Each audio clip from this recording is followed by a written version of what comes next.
September 30th from 11 a.m. to 3 p.m. or watch us on TV 24. Grub Mart and Young Oil, serving East Alabama for over 80 years. Come into one of our many locations throughout East Alabama and try our Joe Bell's coffee along with some Olio's donuts.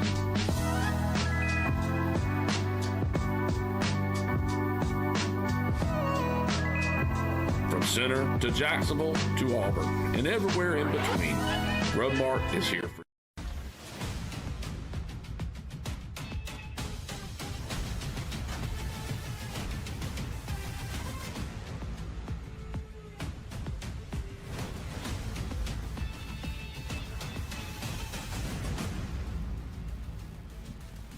Good evening from the Field of Champions in Piedmont, the appropriately named stadium for the five-time state champion Piedmont Bulldogs, who play host to the Anniston Bulldogs tonight in the Grub Mart AHSAA Thursday night game of the week, presented by Black Diamond Paving. And good evening, everyone. I'm Mickey Shadricks, joined tonight by Caleb Brooks, and thanks for tuning in to this Battle of the Bulldogs here in Calhoun County. This is a transition year for both of these teams after great seasons a year ago. Piedmont made it all the way to the 3A state championship game before losing to St. James. Meanwhile, Anniston had a great year, getting to the quarterfinal round of the playoffs before losing to eventual 4A state champion Andalusia. But Caleb, this is a particularly tough transition year for Piedmont. They are getting used to life after record-setting quarterback Jack Hayes, and of course, head coach Steve Smith is no longer here. Yeah, I mean, you look at what Coach Steve Smith did when he was here at Piedmont, and he was one of the best coaches in this whole entire state during his tenure here. And then you look at Jack Hayes and what he was able to do at the quarterback position. I mean, just a special talent that really helped kind of transcend this program. And so now trying to kind of figure out themselves with a new coach, Coach Jonathan Miller. He comes over from Sachs, where he won a ton of football games. And so while they are trying to figure themselves out right now, I think the future here at Piedmont is very bright. Both teams actually have new head coaches and a lot of new players in the lineup for both teams. When we come back, we'll check out our Rob Walker Architect Blueprint to Victory as we continue live from the Field of Champions tonight in Piedmont.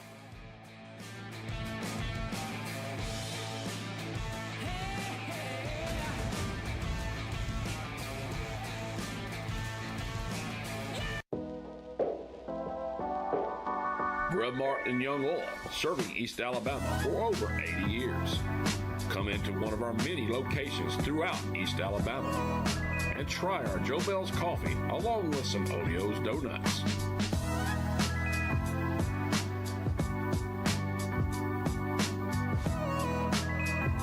From Center to Jacksonville to Auburn and everywhere in between, Grub Mart is here for you.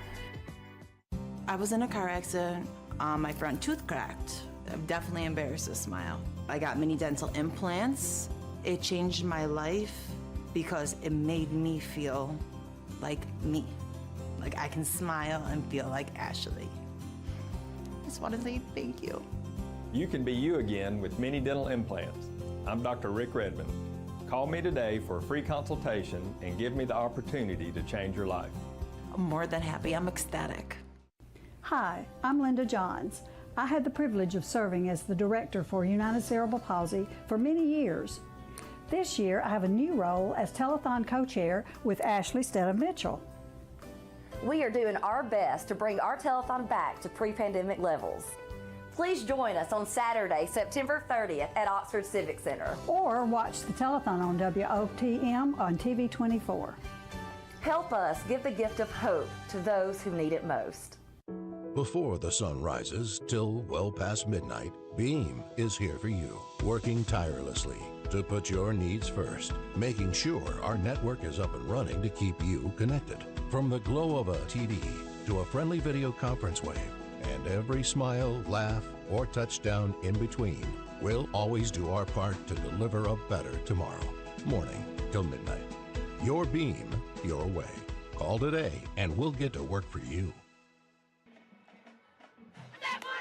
For the second year in a row, the Anniston Bulldogs have traveled here to Piedmont to take on the Bulldogs in a great non-region matchup here in Calhoun County. As we get set for kickoff, it's time to take a look at our Rob Walker Architect Blueprint to Victory. Caleb, how do you see this matchup taking place tonight? Well, I think when you look at the Anniston side here, you got to start fast on offense. You know, you look at the Andalusia game earlier this year, you got shut out. kind of had a slow start on offense against Jacksonville as well. And then play all 48 minutes. It's another thing that's kind of gotten them hurt this year. They had just didn't finish the game against Andalusia very well. They pulled away late, and the same thing with Jacksonville. So play all 48 minutes, and then for Piedmont, got to prevent the big play. Keep them in front of you. Make them drive the length of the field. Don't give up the big play. And then Piedmont has to find some consistency on offense. Just has not been able to get it going consistently on that side of the football this year. Only 21 points against Oneonta last week, 7 in their other 2 losses. Got to get going on that side of the football. This is the 6th meeting ever between these two Calhoun County schools. Piedmont has never won in this series. They came close last year, losing by 2 points here at the Field of Champions. To kick off, Anniston and Piedmont coming your way next.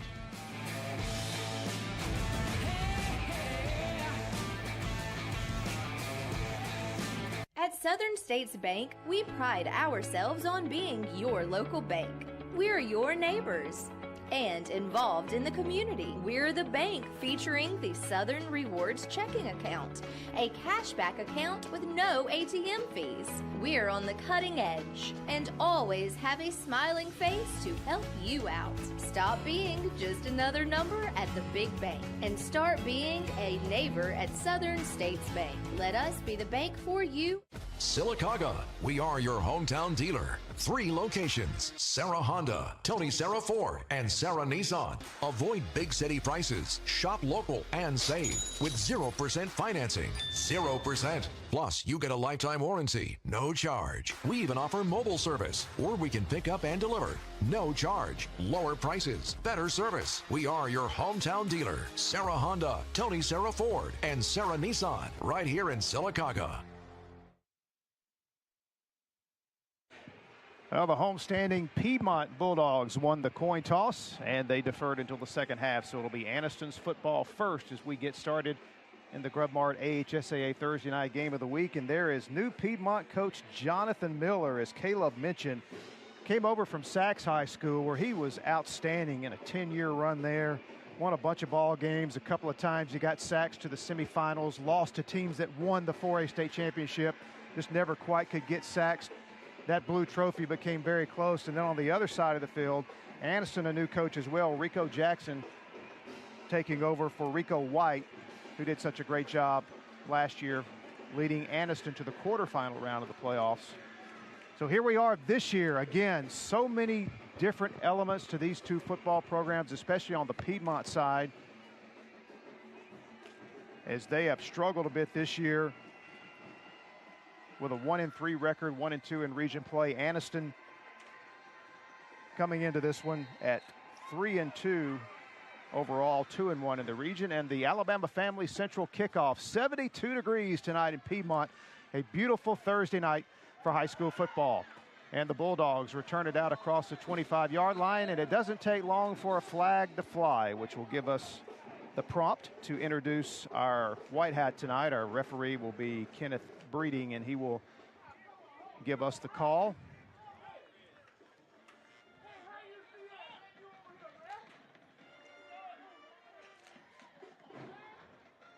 As always, it's against the kickoff return team, typically in these situations, and it will back Anniston way up.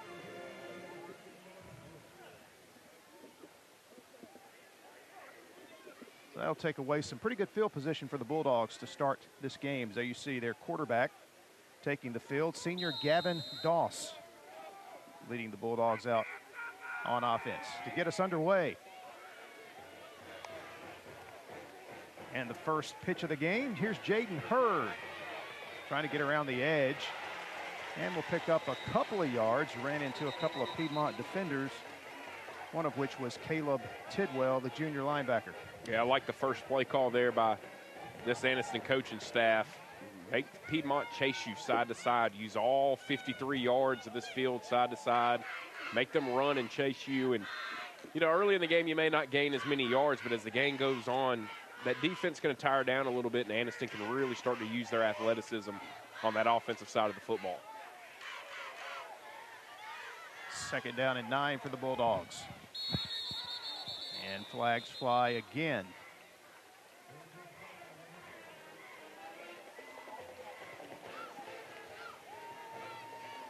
So not a great start for the visitors from Anniston here. 2 penalties already.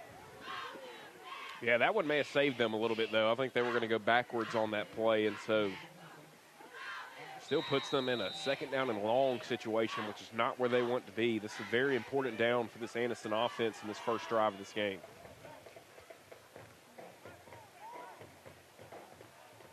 Bulldogs had very good field position on the kick return, but the 2 penalties have set them back to the 11-yard line.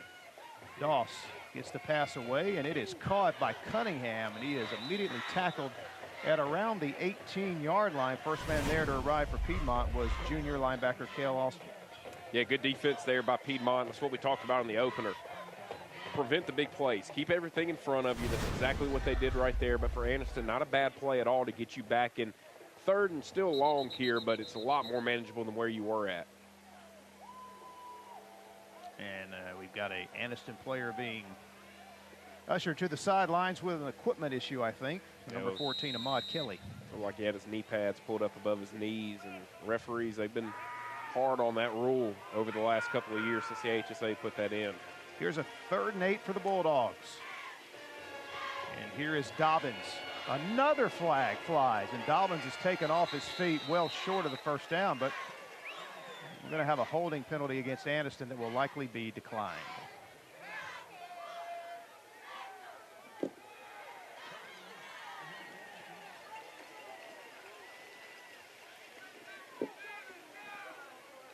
So 3 penalties already against the Bulldogs. Yeah, that's the type of stuff that'll get you beat. You know, you got to play Holding disciplined football. On the offense. Penalty decline, 4th down. So the Bulldogs will send the punt team in, and Piedmont now, after a 3 and out with the help of 3 penalties, looks to get good field position as they will send Trevor Pike back along with McLean Mohan.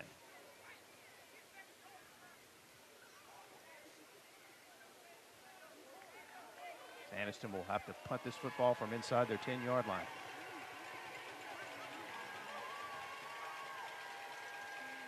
And the kick is away. A line drive end over end kick fielded on the run by Pike. And Pike is met immediately at the 43-yard line. Another flag flies. Goodness. Yeah, it looked like that time that they got number 56. I think it's Jalen Henderson coming down the field and got a piece of that face mask. We'll see if it's the 5 or the 15-yard version. More penalties than plays so far in this one. Yeah. We've really gotten to know Kenneth Breeding already tonight. And here he is again with the call.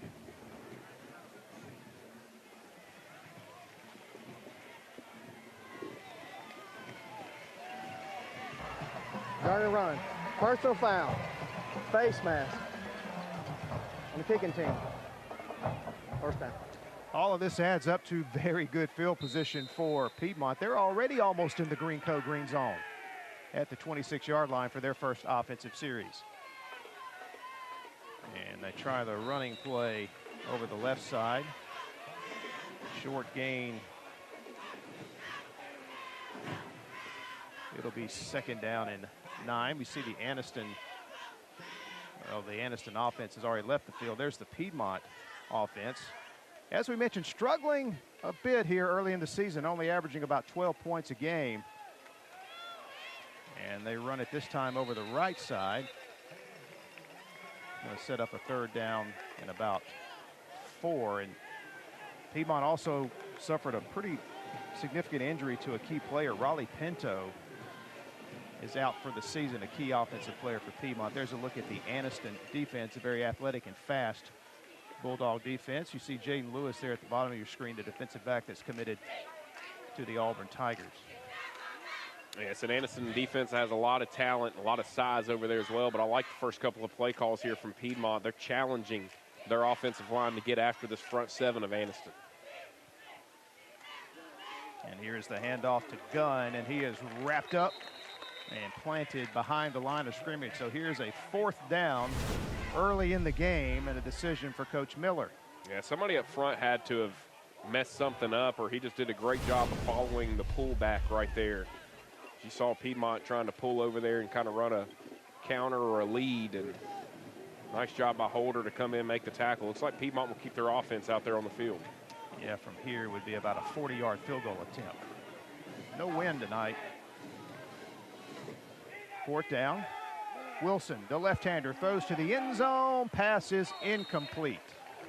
It was intended for Ishmael Bethel, returning All-State player for the Bulldogs, but there was good coverage in the Anniston secondary. Yeah, that was a really good ball placement, though, right there by Wilson as well. It was, almost was able to drop that one in the bucket, but just a little too far for him. So good job by the Anniston defense right there. They kind of got put with their backs up against the wall with the penalty, and now offense needs to come out and play a little bit cleaner here on this drive.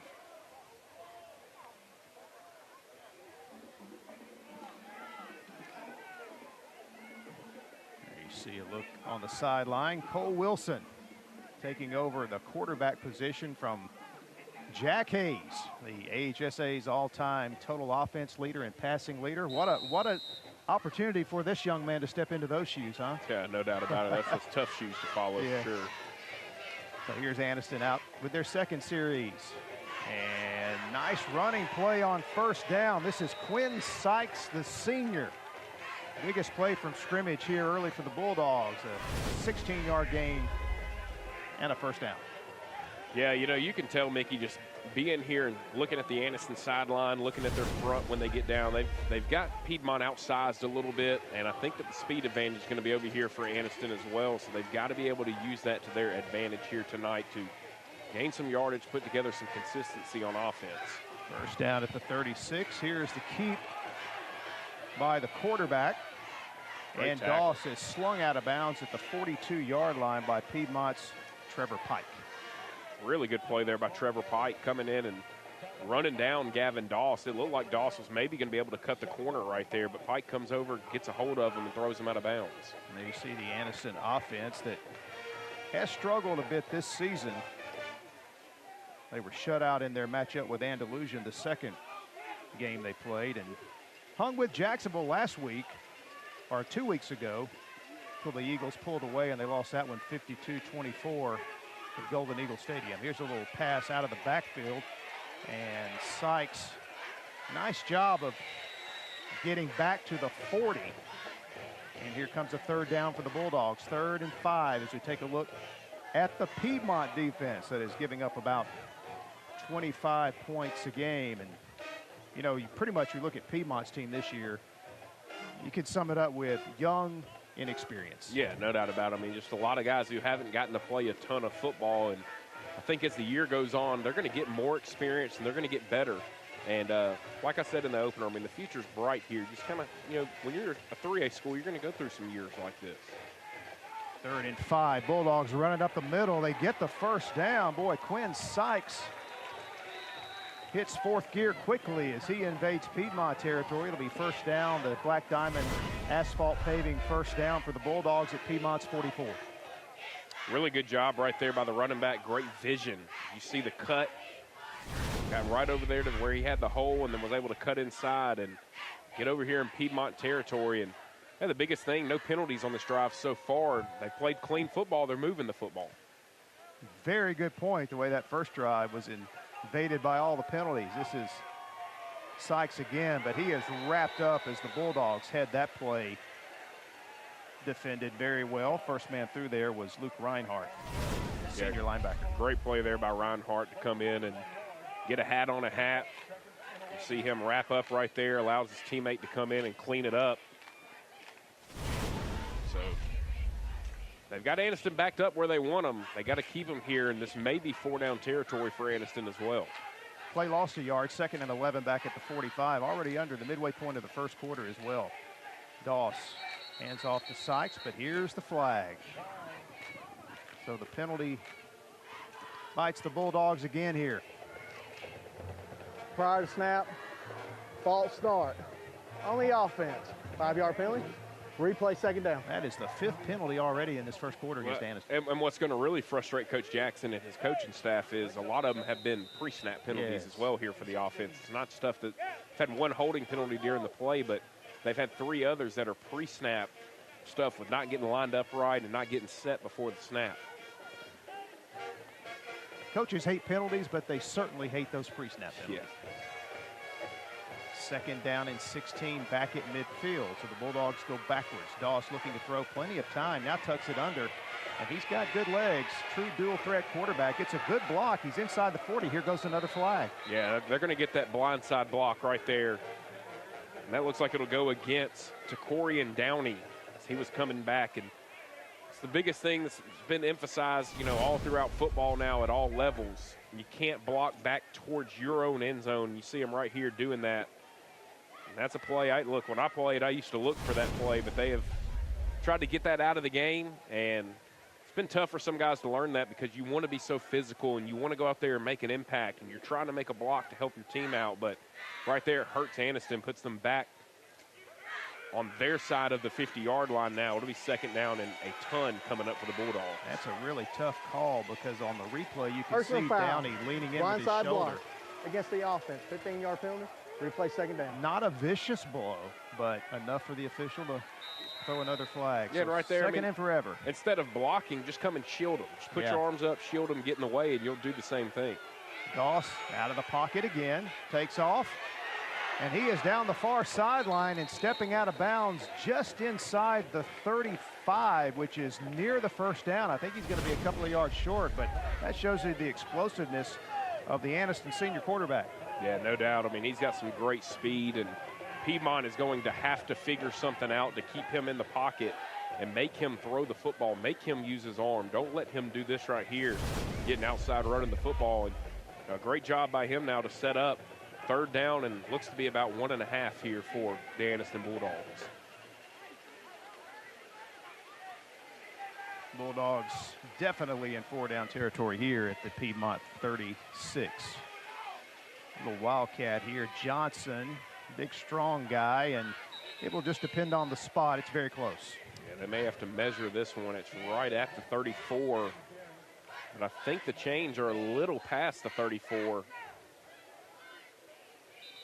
They'll definitely have to bring them out here, and we'll see how far away he is, or he maybe just got it by the nose of the football.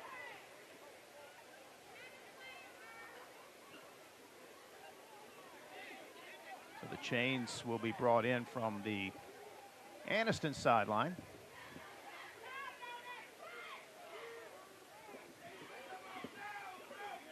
And we will see that was Keviante Johnson, the junior, taking the Wildcat snap. Yeah, and it looks like Johnson's shaking up a little bit after that play as well. He's coming off favoring his left ankle.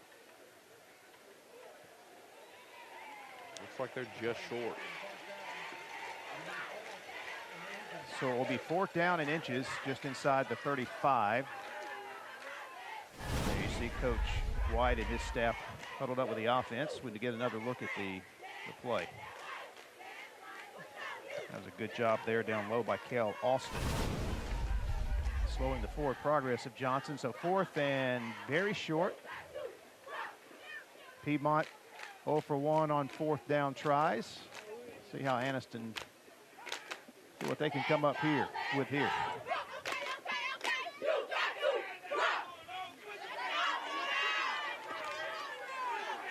I mentioned these two teams played here a year ago. Anniston jumped out to a pretty good lead, and Piedmont came back, and it was a heck of a finish. Anniston survived here with a 30-28 win. 4th and very, very short. Flag comes in. Lewis took the snap and had the first down, but looks like we've got another pre-snap penalty against this Bulldog offense.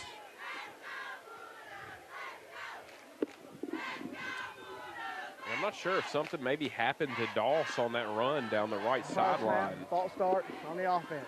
He's over here on the sideline, though, for Anniston. They've had 2 different people take snap at quarterback over the last 2 plays. So this penalty really changes things. Anniston would have had the first down on the sneak. Instead, they're going to have to convert on a 4th and 6. And as Caleb mentioned, Lewis staying in there at quarterback, and we're going to have, I think, a timeout taken. Timeout. Anniston, first charge time out of the half. We'll take the break with the Bulldogs. 4th and 6 for Anniston when we come back to Piedmont.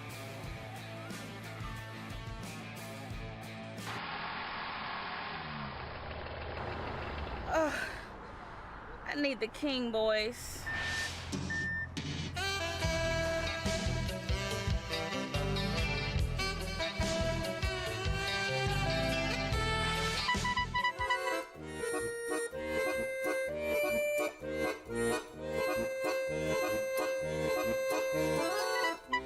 Don't call two clowns in a tow truck when you're dreaming of them king boys.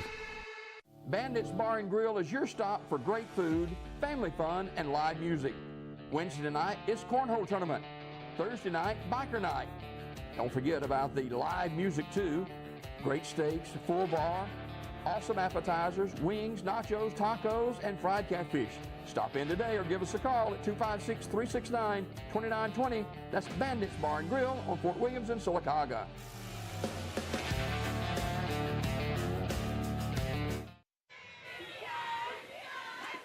And back at the Field of Champions in Piedmont on a beautiful Thursday night for high school football. Thanks for tuning in to the Grub Mart AHSAA Thursday night game of the week presented by Black Diamond Paving. It's 4th and 6 for Anniston. They've got the football just inside the Piedmont 40. It has been a flag fest here against Coach White's offense as they are trying to overcome a slew of penalties here in this first quarter. They've been able to move the ball, but penalties been the big problem for them in this game. 4th and 6. Lewis back in, staying in there at quarterback. He throws downfield, and the pass is juggled and caught inside the 20 by Jalen McElderry. Great throw by Jaden Lewis there. And, I mean, Piedmont had it defended very well. You see him, he's running stride for stride there with McElderry and got a hand on the football. Great concentration to pull it in, a great throw. Anniston in business now inside the green code green zone. Demetrius Owen did have great coverage. Just a great pass by Lewis, dropping it in there. And Lewis still in there at quarterback as the starter, Gavin Doss, remains on the sideline. Lewis takes it and takes off. He gets it down inside the 5, tried to cut back and is taken out of bounds as flags come in at the end of this play.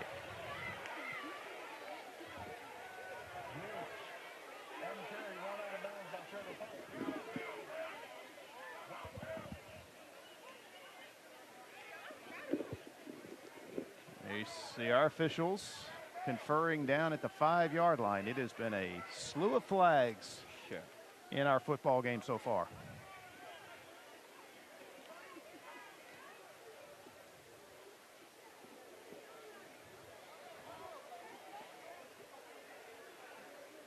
And so there you see Kenneth Breeding making some notes. And let's see if we can see what happened here at the end of the play. There's Lewis, and then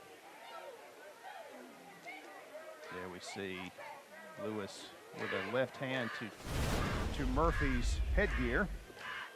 Chance Murphy, the returning All-State player for Piedmont. So we'll see if that's what the officials saw. And if he is thrown out of the ball game. Unsportsmanlike on the offense. 15-yard penalty. First down. That's good. He wasn't ejected from the ball game, but that will be his first personal foul warning. So if he were to get one more personal foul in this ball game, he then would be ejected from the game. 8 penalties in this first quarter for Anniston. And this one will be extremely costly because instead of 2nd and goal, they're going to be back at the 21-yard line.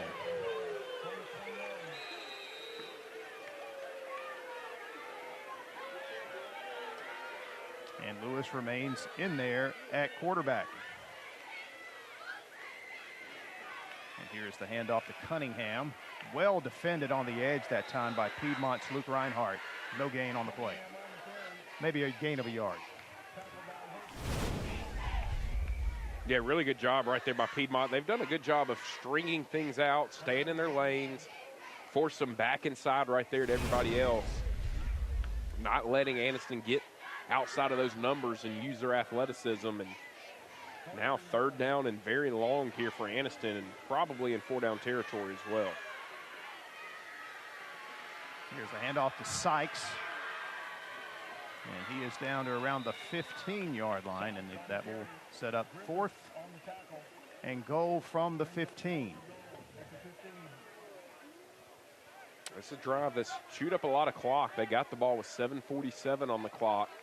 Now closing in on over 6 minutes of time of possession here on this drive.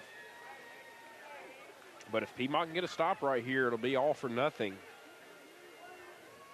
Maybe get some momentum over there on that Piedmont Bulldog side and get their offense going a little bit here in this game. And Coach White is signaling for Gavin Doss to put his headgear back on, and Anniston looks like they're going to take this play clock down and call their 2nd timeout, and they do. So the Bulldog offense will come over. Anniston, 2nd charge timeout of the half. Our King Boys towing and recovery timeout. The Bulldogs will have 1 remaining for the rest of this first half.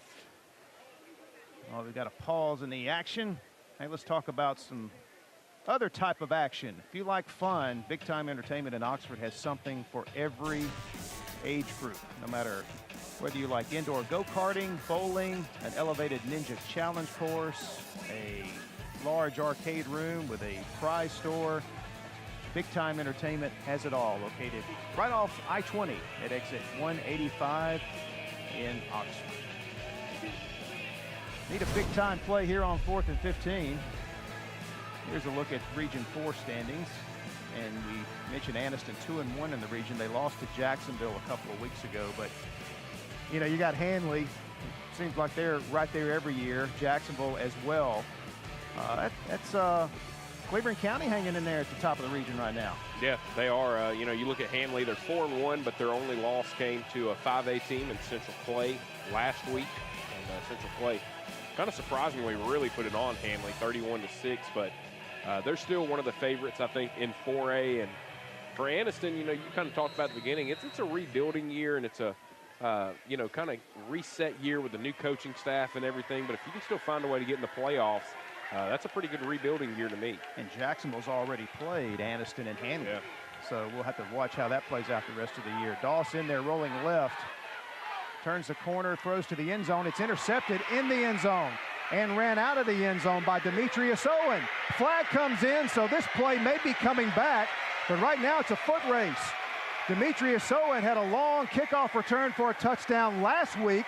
This is a 100-yard interception return that's probably coming back for a penalty flag. Yeah, there was a hold by one of the Piedmont players. I couldn't tell who it was, but it definitely affected the play, but a really nice play there. Look, I don't blame Gavin Doss either. I mean, it's 4th down. You got to try to make something happen. You can't just run out of bounds right there. Had a guy open for a second, but a really good job there by Piedmont to step in front of that pass, take it down the sideline there, and cut it back up the middle of the field all the way into the end zone for a touchdown. But all that running for nothing as the holding penalty happened all the way back around the 21-yard line. That'll push Piedmont probably back inside of their 15 to start this drive. On the defense.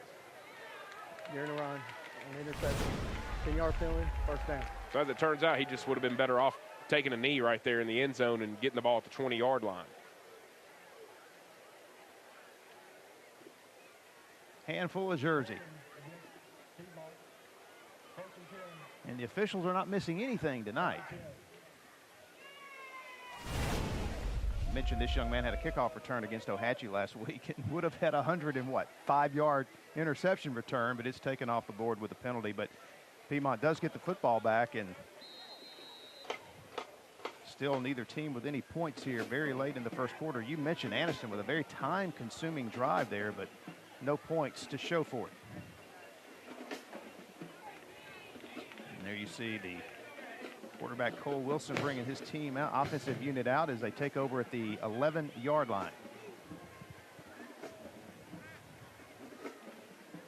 Wilson Handing off to Reinhardt. And he crosses the 15 to about the 17. That's a pretty good pickup on first down. It'll be second down and 4. Yeah, hey, look, good play there for Piedmont. They needed that to get the drive started, especially backed up close to your own end zone. Got to have a good positive first play, and now we'll see if they can maybe put something together here on the offensive side of the ball with less than a minute to go here in the first quarter. Correction, that was Dontavius Jordan on the carry. And another whistle before the snap. Let's see. Prior to snap, encroachment on the defense. 5-yard penalty. Second down. Penalty number 9 against Anniston in this first quarter. So they're on track for what, 36 penalties tonight? Okay. Correction. That's what Been a lot so far, down. but you know, look, both teams have been committing penalties too, though. I mean, we saw the hold at the beginning of the game on the kickoff. You could clearly see the hold right there, you know, on the return by Piedmont as well. Gives the Bulldogs a much-needed first down, a little more field position at the 21. Wilson going to go for the home run. Got a good arm, throws downfield, passes broken up. It was intended for Mohan. Very well defended that time by Anniston's Jaden Dobbins. Yeah, really good job right there by Dobbins. I mean, that's how it's taught on defense. I mean, running stride for stride, turns his hips at the last second, knocks it away. Wilson's put a couple of balls right on the money here early in this ball game, and I'm Piedmont. I'm continuing to try to stress his defense out a little bit with some downfield shots. Second and 10. Back to the running game. This is Jordan. Jordan, nice run. Going to be a Black Diamond Paving first down all the way out across the 40-yard line. Still on his feet. Hard running there by the senior running back. As the ball was fumbled, and Anniston says they have it. Let's get a look at the end of the play. There you see the strip by Anniston's Damon Pope. That's a great play. This is one of those where you just should go down, but you can't blame Jordan for fighting for extra yardage. No, you can't. You're excited when you get off to a big run like that as well, and so you continue to try to fight and get more yardage, and ends up costing Piedmont right there. But a great defensive play there by Anniston. That was back-to-back really good defensive plays, and especially after giving up the long run to find a way to get the ball turned over and now give your offense their best starting field position of this ball game. First down at the 44 of Piedmont. Doss hands it to Sykes, and Sykes picks his way forward for a gain of maybe 2. So turnovers even in this game at 1 apiece, and that will likely be the final play of our first quarter. And that will indeed take us to the end of the first quarter. It was a flag fest here in the first 12 minutes of this game. No score through 1 quarter of the Grub Mart AHSAA Thursday night game of the week. Coming to you tonight from Piedmont, the Field of Champions. No score. You think this is just a gray metal box, right? Let's get a little closer. Closer. Yeah, Manna brand air conditioners are designed, engineered, and assembled in the USA. Greenco Athletic Fields Care and Maintenance is Alabama's premier athletic sports field specialists. Greenco offers comprehensive athletic field solutions for all your athletic field needs. Our experienced technicians provide complete programs to manage playing surfaces, parks, and other high-traffic community spaces. Greenco also provides anti-mosquito control, overseeding, aeration, and turf care to schools and cities across the state.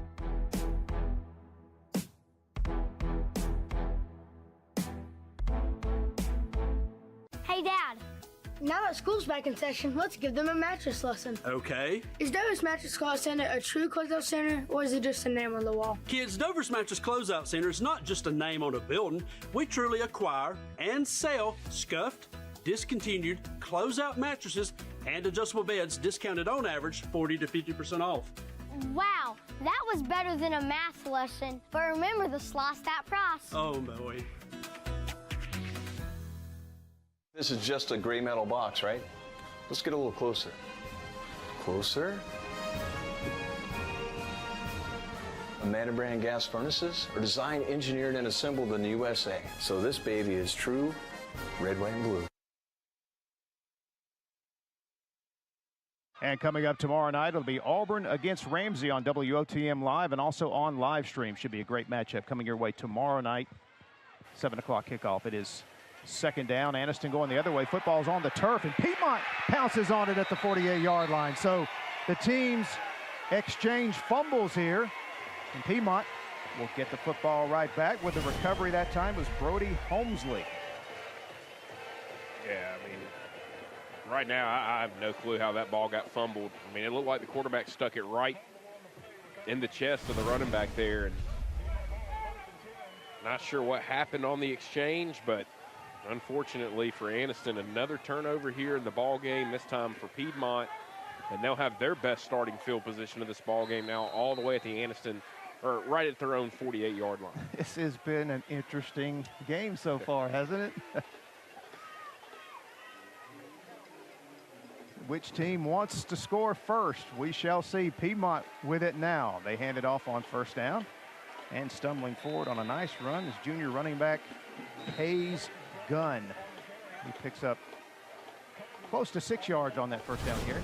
Yeah, another really good first down play here for Piedmont.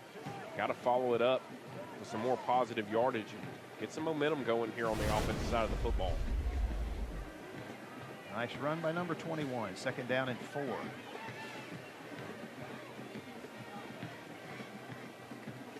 Gunn gets the call again and falls forward for about 3 yards. He's very close to a first down. That was just tough physical running. He ran through a would-be tackle of Jalen McElderry on the play. Yeah, I was wondering if we'd maybe have a measurement, but looks like they'll just call it third down in inches here for Piedmont. Long look to the sideline by Cole Wilson and the offense. Third down and very short for the Bulldogs. It's Gunn again. He's going to have the first down. All the way down near the 30-yard line goes Hayes Gunn for the Black Diamond Asphalt and Paving first down. Yeah, Piedmont's pretty much taken this drive and just gone right at this Anniston defense, and they are out physicaling them right now down the field and using Gunn, the big running back, and his physicality back there. Now inside the 30-yard line here for Piedmont.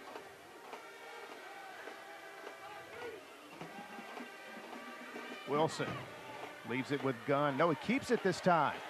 Gets around the edge and another first down inside the 15-yard line. The Black Diamond Asphalt Paving first down for Piedmont. Yeah, and you can just tell Piedmont, they found their groove here on this drive, and they fooled the defense there. First time we've seen Wilson keep the ball, and great choice.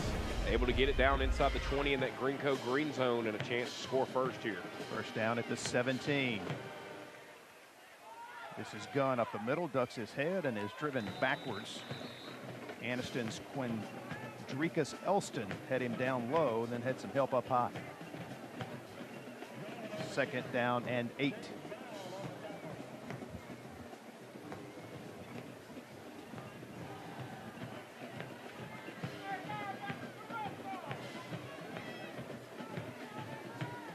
Wilson hands it off to Gunn. Gunn comes outside and is gang tackled at about the 13-yard line after a gain of 2, maybe 3. So this will set up third down and 5 for Piedmont. And look, they've made a good drive all the way down here close to the 10, but you got to finish it. We've seen both teams have long drives now here, but Anniston was unable to finish theirs. Now for Piedmont, you got to get in the end zone here. Strike first, get a lead, and get some confidence over there on that side. Gunn has been the guy so far. Let's see if they go to him again on third down and 5 at the 12. They do go to Gunn. Nice blocking at the point of attack. Gunn reaches out with the football inside the 10, trying to stretch for that first down. He was hit down low that time by Anniston's Jalen McElderry. Yeah, good stop there for Anniston. It'll force fourth down at about 2.5 here coming up for Piedmont. They're going to quickly get to the line and see if they can catch this Anniston defense napping. Fourth down and 2. This is Gunn. And I don't know. It's going to all depend on the spot. He's going to be short by about a yard. Play was well defended there by the Anniston defense. And they do have the football as they come up with the stop. So the Piedmont Bulldogs cannot take advantage of the turnover and turn it into points. Another look at the play. Yeah, just a great job there by the defense. And, you know, Piedmont put together their best drive of the ball game so far, but it's 2 big 4th down stops here in this game for Coach Rico Jackson and his group. And now Anniston's offense, who really has only been able to stop themselves so far tonight. Fumbles and penalties have been the only thing that have really hurt them. Outside of that, they've moved the football fine, and we'll see Gavin Doss back in there at quarterback again for Anniston. So the Bulldogs begin this drive backed up inside their 10 after they get the 4th down stop on defense. And here's the handoff up the middle. That is Johnson. No correction, that is Caleb Wynn, the sophomore, on his first carry of the game, and he picks up 3 yards. You know, this is a lot different from last year's game. Anniston already scored 2 or 3 touchdowns by now, and here we are 4 minutes into the second quarter, still no points on the board for either side. And this is Wynn again. Wynn is up to about the 15, so here comes a 3rd and short for the Bulldog offense. Yeah, and you know, these are 2 different types of offense coming into this game compared to last year as well. Last year, these 2 teams were scoring at will. These 2 offenses this year are struggling a little bit more and just not able to be as consistent on that side of the football. That's really what they're trying to find tonight for both sides, really, is just the consistency. So 3rd down and 3 for the Bulldogs at the 15. Doss looks to throw. Now will take off and will not get the 1st down. Looked like he might have a window to pick up the yardage, but that window closed quickly as the Piedmont defense pursued very well, led there by number 44, Caleb Tidwell. I was wondering if Coach Jackson would risk it and go for it here, but it looks like he's going to send the punting unit out. So great job there by the Piedmont defense. You turn it over on downs, don't get in the end zone, but now you're going to get the ball right back in your offense's hands with great field position and a chance to try to put something together again here, but this time finish the drive off and get in the end zone. And there's Dariante Brooks, a sophomore punter, to hit this one from about his 5-yard line. Piedmont sends back McLean Mohan and Trevor Pike. And we've got a timeout call here. Anniston, last time out of the half. So Anniston has used their final timeout here in the first half. It's the 6:36 mark. We're going to take the break as well. We'll return to the Field of Champions. Still no score between Anniston and Piedmont. Sylacauga, we are your hometown dealer. 3 locations: Sarah Honda, Tony Sarah Ford, and Sarah Nissan. Avoid big city prices. Shop local and save with 0% financing. 0%. Plus, you get a lifetime warranty, no charge. We even offer mobile service, or we can pick up and deliver. No charge. Lower prices. Better service. We are your hometown dealer. Sarah Honda, Tony Sarah Ford, and Sarah Nissan. Right here in Sylacauga. Grub Martin Young Oil, serving East Alabama for over 80 years.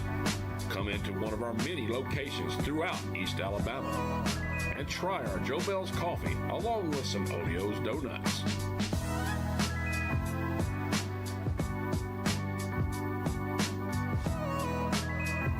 From Center to Jacksonville to Auburn and everywhere in between, Grub Mart is here for you.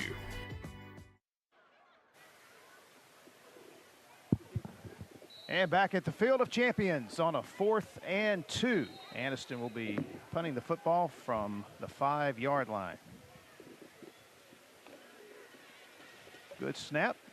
And Brooks gets away a low line drive kick that will hit at the 50 and take a Bulldog bounce inside the Piedmont 40. That's a great Anniston roll right there. Really good kick there for Anniston. They needed that. Could have been way better field position. And that's why coming up and fielding the punt is so important. He let that one hit and really cost them about 14, 15 yards right there. If he just comes over, even with the quick fair catch signal, you're getting the ball right at about the 50, maybe even on the Anniston side of the field. And punters have gotten so good at putting the right spin and the right rotation on the football to get that type of roll. So Piedmont will come out 1st and 10 at their 36. Junior quarterback Cole Wilson. And the Piedmont offense got close earlier on their last series, but came up short on a 4th down inside the 15. Here is Gunn, and he is hit right at the line of scrimmage by big Quandricus Elston. No gain. Really good job there by the Anniston defense coming up, getting on them right there in the backfield. No gain there for Piedmont on 1st down. You look at their last 2 drives, they gained 6 yards on 1st down. It really put them in a good spot to get things going. Now you put them behind the chains and changes up what they want to do offensively. 2nd down and 10.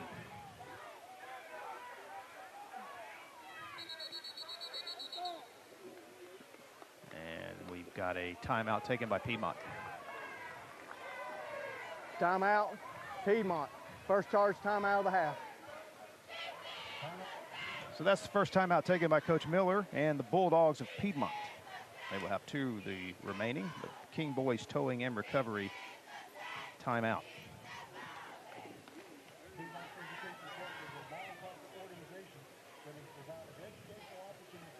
And I'd like to thank our fine friends at your local neighborhood Grub Mart store. Big supporters of Piedmont athletics, high school athletics in general, also big supporters of Jacksonville State University, which is just down the road from us here. The Young family been in business for many years, and they do a great job of being a key part of all the communities they're in. So the next time you take a pit stop, look for your neighborhood Grub Mart. There is one near you. 2nd down and 10 for Piedmont.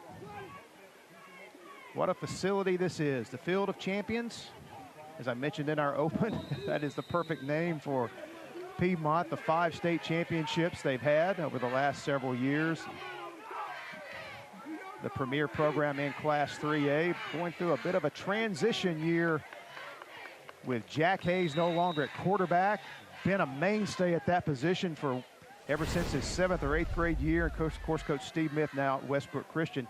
So we see the replay here by Gunn on a good run. By the way, Steve Smith and his Westbrook Christian team, they come here next Friday night. Yeah, that'll be interesting. That'll be a fun one. It'll be interesting to see kind of how that ends up going next week. And it's always weird, you know, when you have a coach who won so much, and they kind of get to think a lot more later on than when it's fresh the way that it is right now with Coach Smith going over to Westbrook. 3rd and 7, Wilson back to throw. Pass is batted or tipped at the line of scrimmage. It was intended for Ben Dempsey, who was coming across the field and would have had a chance. But that was a good job by the Anniston defender getting the hand up, forcing a 4th down situation. And there you saw the defender coming right up the middle for Anniston.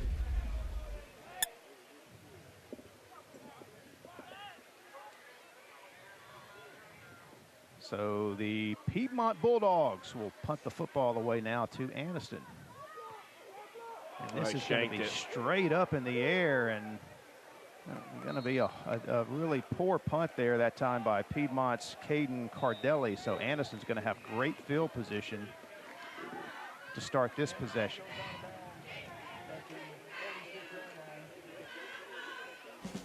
Hey, we've got a good one coming up for you tomorrow night on the My 68 Friday Night Rivals game. It'll be Parker against Pleasant Grove, a key region matchup there. It'll kick off at 7 o'clock, and then the game will replay on WOTM on Saturday morning at 9 a.m. So Parker, Pleasant Grove on My 68 live tomorrow night. That's the Cousin Bowl. And Coach Frank Warren and Coach Darrell LeBeau grew up together, cousins, and once a year they face off against each other. Always fun to watch that matchup there between those two programs. So Anniston with a chance to score first here. Doss zips it downfield. It's complete to Downey. Well, I tell you what, that was a great job of getting to the receiver and getting him down for a short gain. Yeah, but I think that Dawson needed that. He just needed to see a completion. He needed to see, you know, one of his passes go into the hands of one of his receivers, and maybe that'll get this passing game for Anniston going a little bit. Gain of 4, 2nd and 6 at the 43.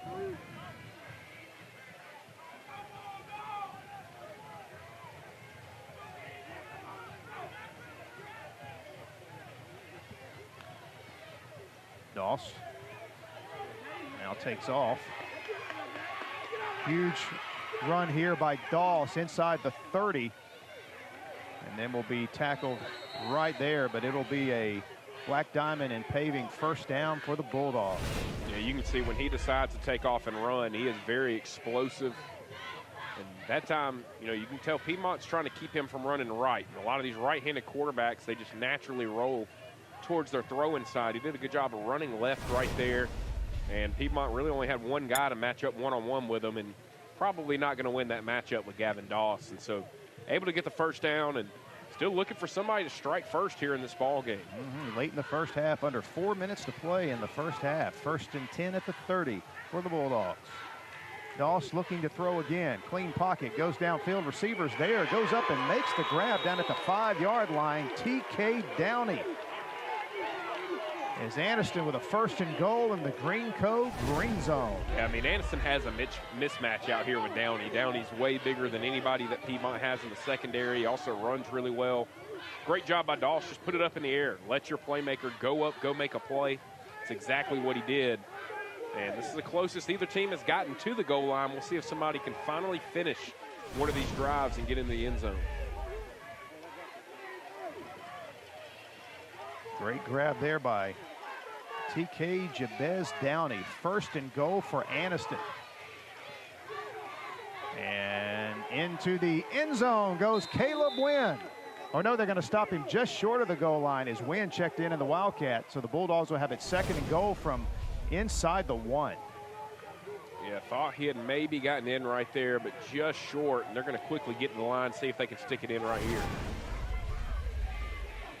Lewis and Wynn. Wynn gets it. And he is taken down short of the goal line. Nice job there by the Piedmont defense. A submarine tackle there. Trevor Pike has made some impressive stops in this ball game. He's not the biggest guy. He's a little undersized out there, but he is not afraid to stick his nose in there and make a play, and a great tackle right there by Pike. So quickly 3rd and goal from inside the 1. And they just try to muscle it in, and still no signal from the official. Now we get the touchdown signal. Big time entertainment touchdown as the Anniston Bulldogs strike first here late in the first half. Yeah, that was just old school football right there. I mean, mano a mano. Let's see if we can push somebody off the ball, make something happen. And Anniston, it took them a minute, but they finally just fall into the end zone right there.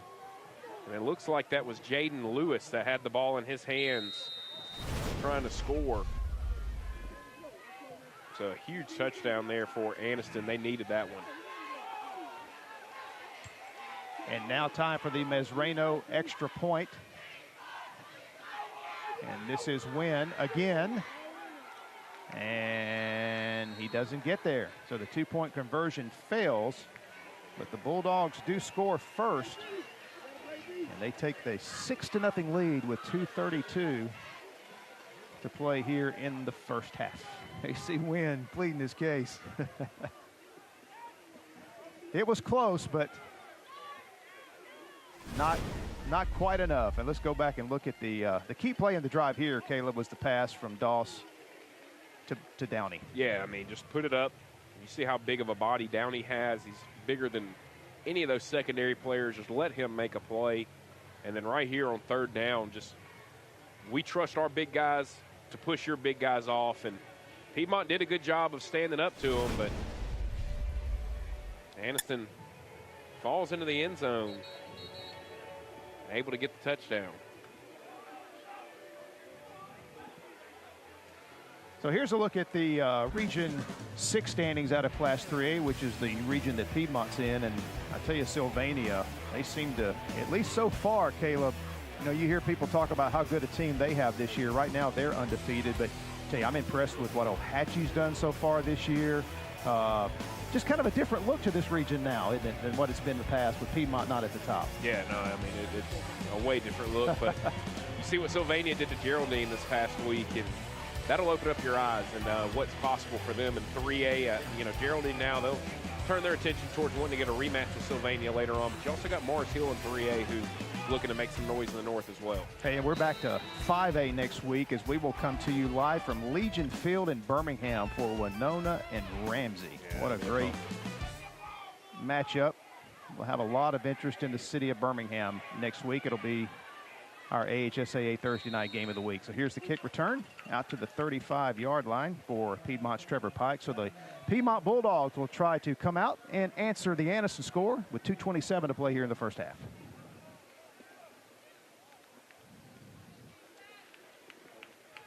Big possession here for Piedmont. Need to get something going here. They will get the ball to start the second half, so you could get a 2-for-1 right here. You see that in the NFL every single Sunday. Those teams that are able to go and score right before the half, get the ball to start the second half, you can really flip the football game that way.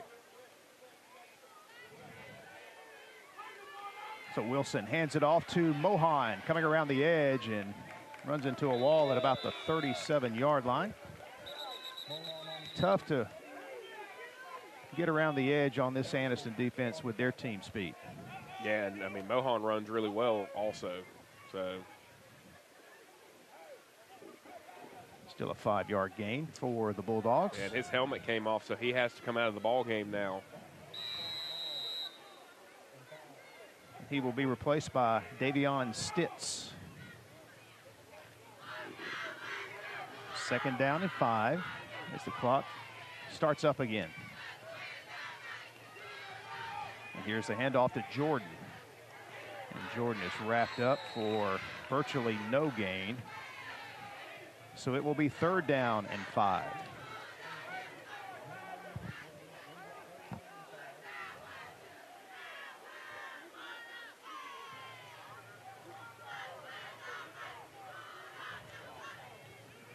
We are now down to around a minute and a half to play here in this first half. Yeah, kind of surprised with 2 timeouts that Piedmont isn't in a little bit bigger hurry right here.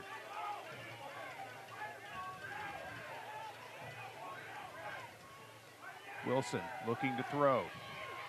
Goes downfield, and the pass is caught down at the 37-yard line. That was an incredible grab there by Trevor Pike. And a great throw by Cole Wilson against very good man-to-man coverage back there. Yeah, and it wouldn't have mattered if he caught it or not. They were going to get a hold. They end up gaining more yardage than what the hold would have given them anyway, so it is a great grab there by Pike, who's really playing his butt off here in the first half. But a great play. Holding on the defense. That penalty is declined. First down. Now it's sexy Piedmont pick it up now. Yeah, they kind of ran a double move on Dobbins right there, and as he cut back over towards the sideline, Dobbins grabbed him by the waist, and that's what got the holding penalty there against Anniston. So here's the handoff to Jordan. And a flag comes in. This is going to be a hold out on the edge. And another flag comes in from the umpire, so we may have 2 different penalties here. We'll see. I think holding is going to be both penalties.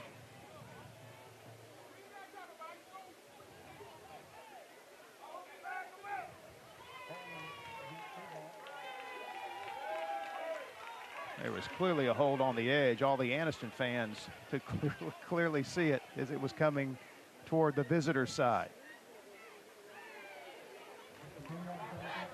Holding on the offense. 10-yard penalty. Replay first down. So that's could be a drive killer there as that backs it out to the 40.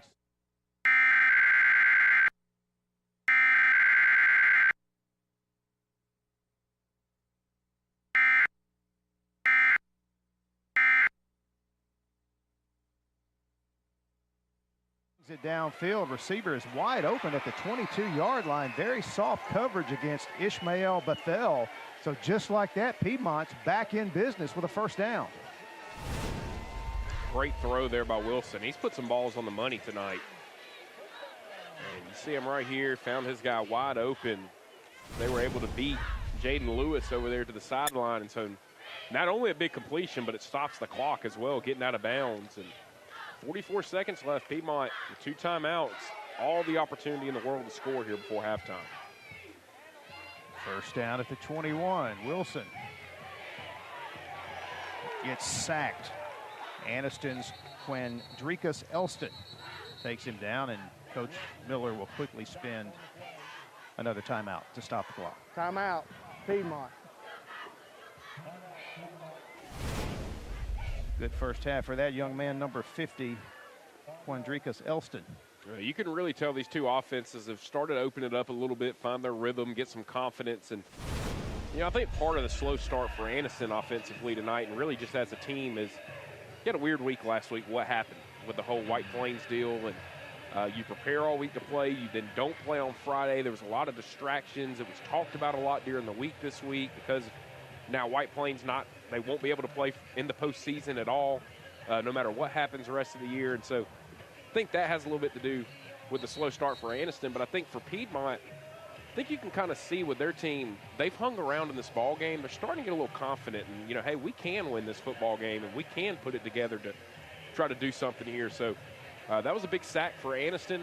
You got 1 timeout if you're Piedmont, 37.5 seconds left, and we'll see what they can do here on this drive. And here's a look ahead to what's coming. Again, we mentioned Winona and Ramsey next week, then down to Alex City from Pelham and Ben Russell, Maplesville, Loa Chapoka. Then we've got to fill in the gaps on week 9 and week 10, Gardendale and Hueytown to wrap up the regular season on Thursday Night Lights. Second down. Little screen pass set up beautifully over the middle. Jordan's got it. And he is taken down by Jalen McElderry inside the 20. And Coach Miller will spend that last time out to stop the clock with 28.9 seconds. Yeah, interesting Timeout. play call. Last time out of the half. The setup was nice, but everything was right there in the middle of the field. You had really no chance to try to get over there and stop the clock, so you have to use that last time out. Now, let's say you get sacked on this play or tackled in bounds, you got to hurry that field goal unit out there to possibly take a field goal, or you got to get back in the line very quickly to try to run one more play before halftime. So very tough spot now here for the Piedmont Bulldogs after that.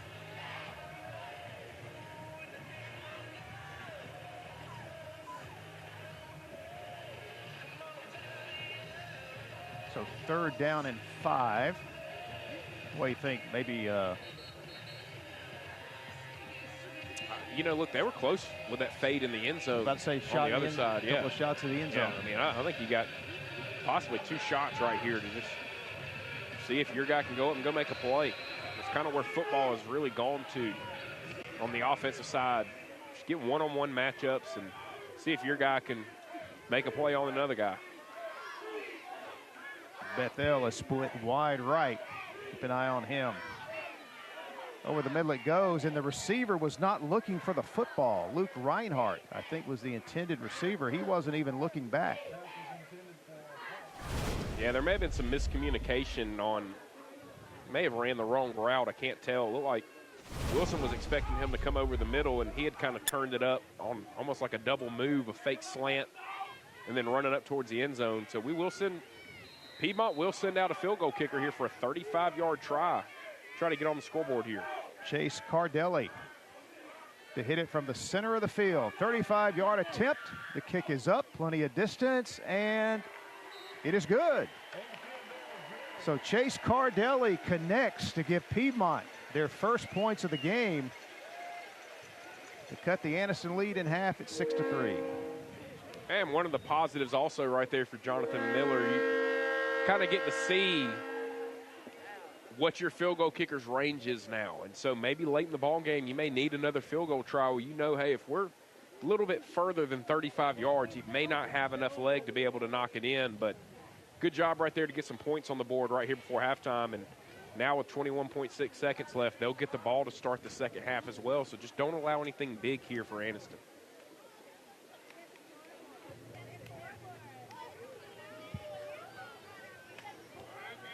And our Smile Cam is presented once again tonight by the Southern Smiles of Sylacauga. The Sylacauga facility has served as a dental practice for over 50 years. It's their mission to provide healthy and beautiful smiles for everyone who walks through their doors. Southern Smiles of Sylacauga. And our Smile Cam tonight from the Field of Champions in Piedmont. So a very low scoring game here at the Field of Champions. And again, you mentioned Piedmont does get the ball. They won the toss, deferred till the second half. So that field goal was very important in that regard, is that they will get the ball to start the second half, assuming the score stays the same, with a chance to build off the momentum from the field goal. And here's a little squib kick that is pounced on by Love Kirby. So that'll be Anniston football right around midfield with 20.6. Interesting kick yeah. and choice there. I mean, you know, Anniston, they don't kick extra points or field goals, so they would have to get a touchdown. But you hit another big play right here to Downey, let's say, and you're in business to go up there, spike the ball, and possibly have 2 shots at the end zone here if you're Anniston. So you'll take that. It's kind of pick your poison. I know Coach Miller doesn't like the idea of kicking off to one of those speedy return guys with the. But that's why I've said for a while, if that's the case, just kick it out of bounds. Yes. You know, I mean, they would start with the ball right at the 35-yard line. It's a lot better than starting with it at the 48. Let's see if the Bulldogs take a shot here. If they got a quarterback with a good arm and some speedy receivers. Doss with plenty of time. Looking, now takes off. And will just run and step out of bounds a couple of yards behind the line of scrimmage with 12.4 to play. Yeah, and I know he had tucked it right there, but you'd much rather him just go ahead and throw that ball out of bounds and save 2 yards right there if you're Anniston, instead of just running out of bounds. They lose 2 yards on the play, and now you pretty much have to try to throw it up deep here to make something happen.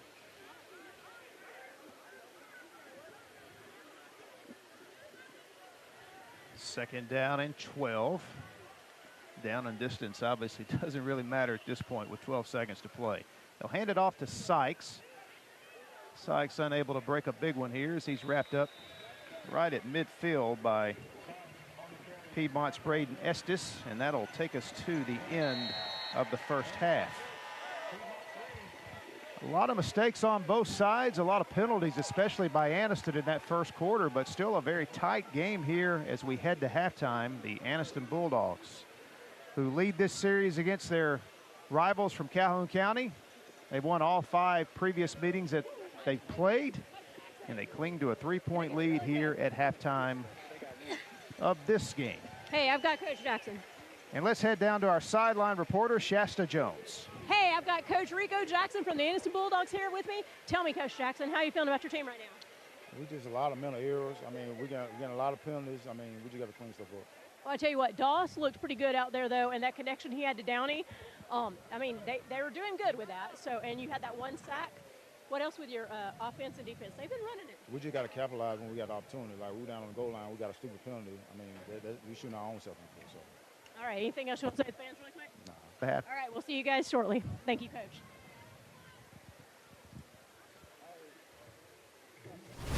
And we'll head to halftime. The King's Mattress halftime show coming your way next from the Field of Champions in Piedmont. Anniston leading the Bulldogs 6-3 on the Grub Mart AHSAA Thursday night game of the week, presented by Black Diamond Paving.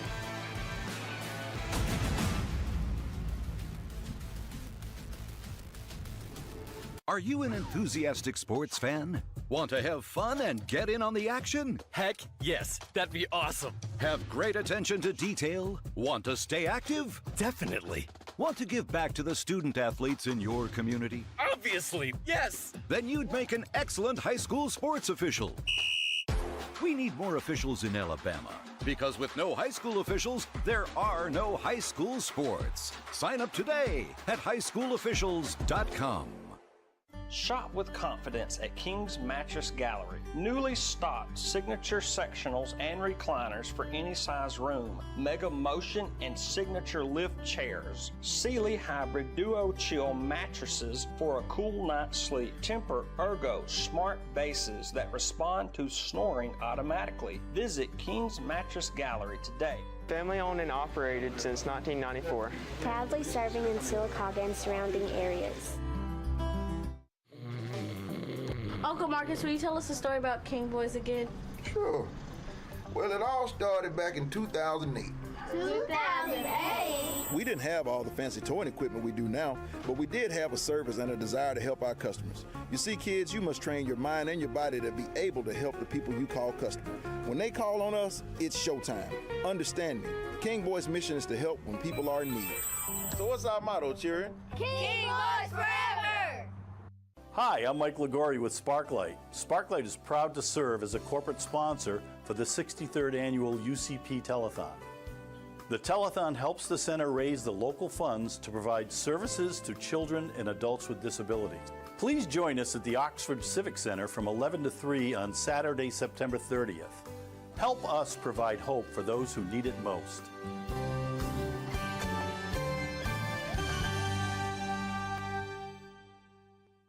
Sylacauga, we are your hometown dealer. 3 locations, Sarah Honda, Tony Sarah Ford, and Sarah Nissan. Avoid big city prices, shop local, and save with 0% financing. 0%. Plus, you get a lifetime warranty, no charge. We even offer mobile service, or we can pick up and deliver. No charge, lower prices, better service. We are your hometown dealer. Sarah Honda, Tony Sarah Ford, and Sarah Nissan, right here in Sylacauga. A game without a crowd is just a scrimmage. A performance without an audience is just a rehearsal. Without your presence, high school sports and the performing arts aren't possible. Ensure that these essential extracurricular activities continue to enrich the lives of students in Alabama. Purchase a ticket to your local high school's game or performance. This message presented by the AHSAA.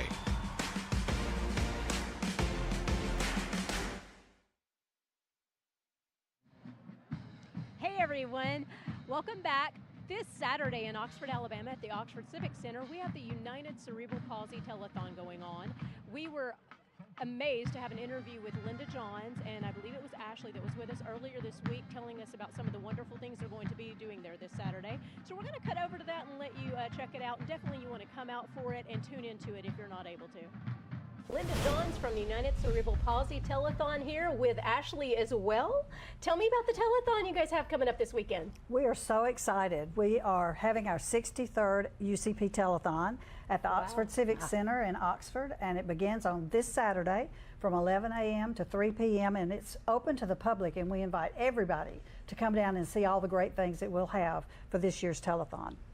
And what times does it start? And if people want to be there, do they need a ticket? Do they just show up? How does that work? Well, basically, it's free admission, so anybody from the public, you come on in, you're more than welcome. It's going to start at 11 o'clock. Of course, we're going to have food and entertainment throughout the entire event, so come at any time. And of course, we're going to be live across social media. You can find us on our Facebook page, and we're going to be streamed live across TV as well. So it's going to be a great event, and we're super excited to be back again this year for sure. And we're very excited for TV24 to be showing the telethon this year. We're really excited about that.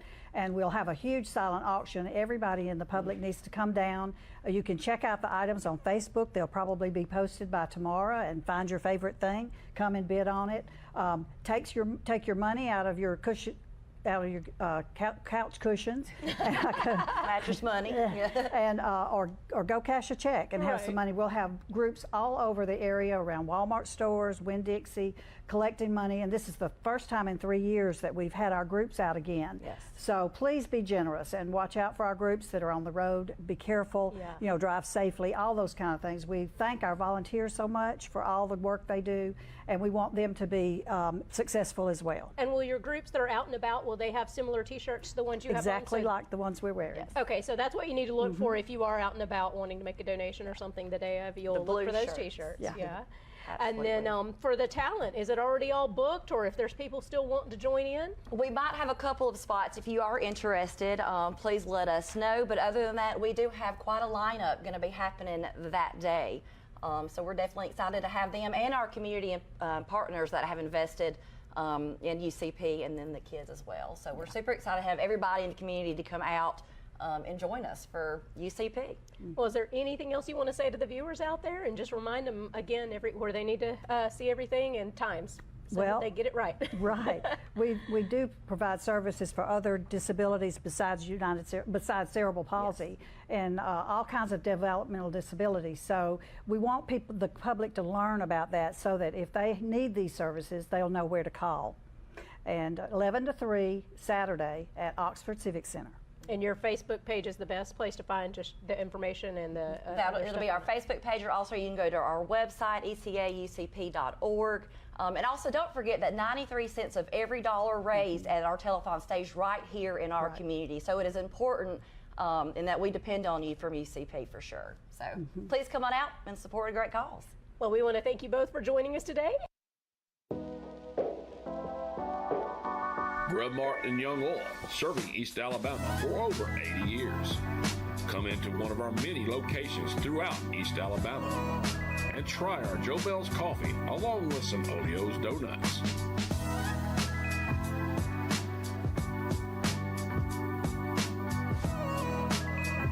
From Center to Jacksonville to Auburn and everywhere in between, Grub Mart is here for you. Greenco Athletic Fields Care and Maintenance is Alabama's premier athletic sports field specialists. Greenco offers comprehensive athletic field solutions for all your athletic field needs. Our experienced technicians provide complete programs to manage playing surfaces, parks, and other high-traffic community spaces. Greenco also provides anti-mosquito control, overseeding, aeration, and turf care to schools and cities across the state.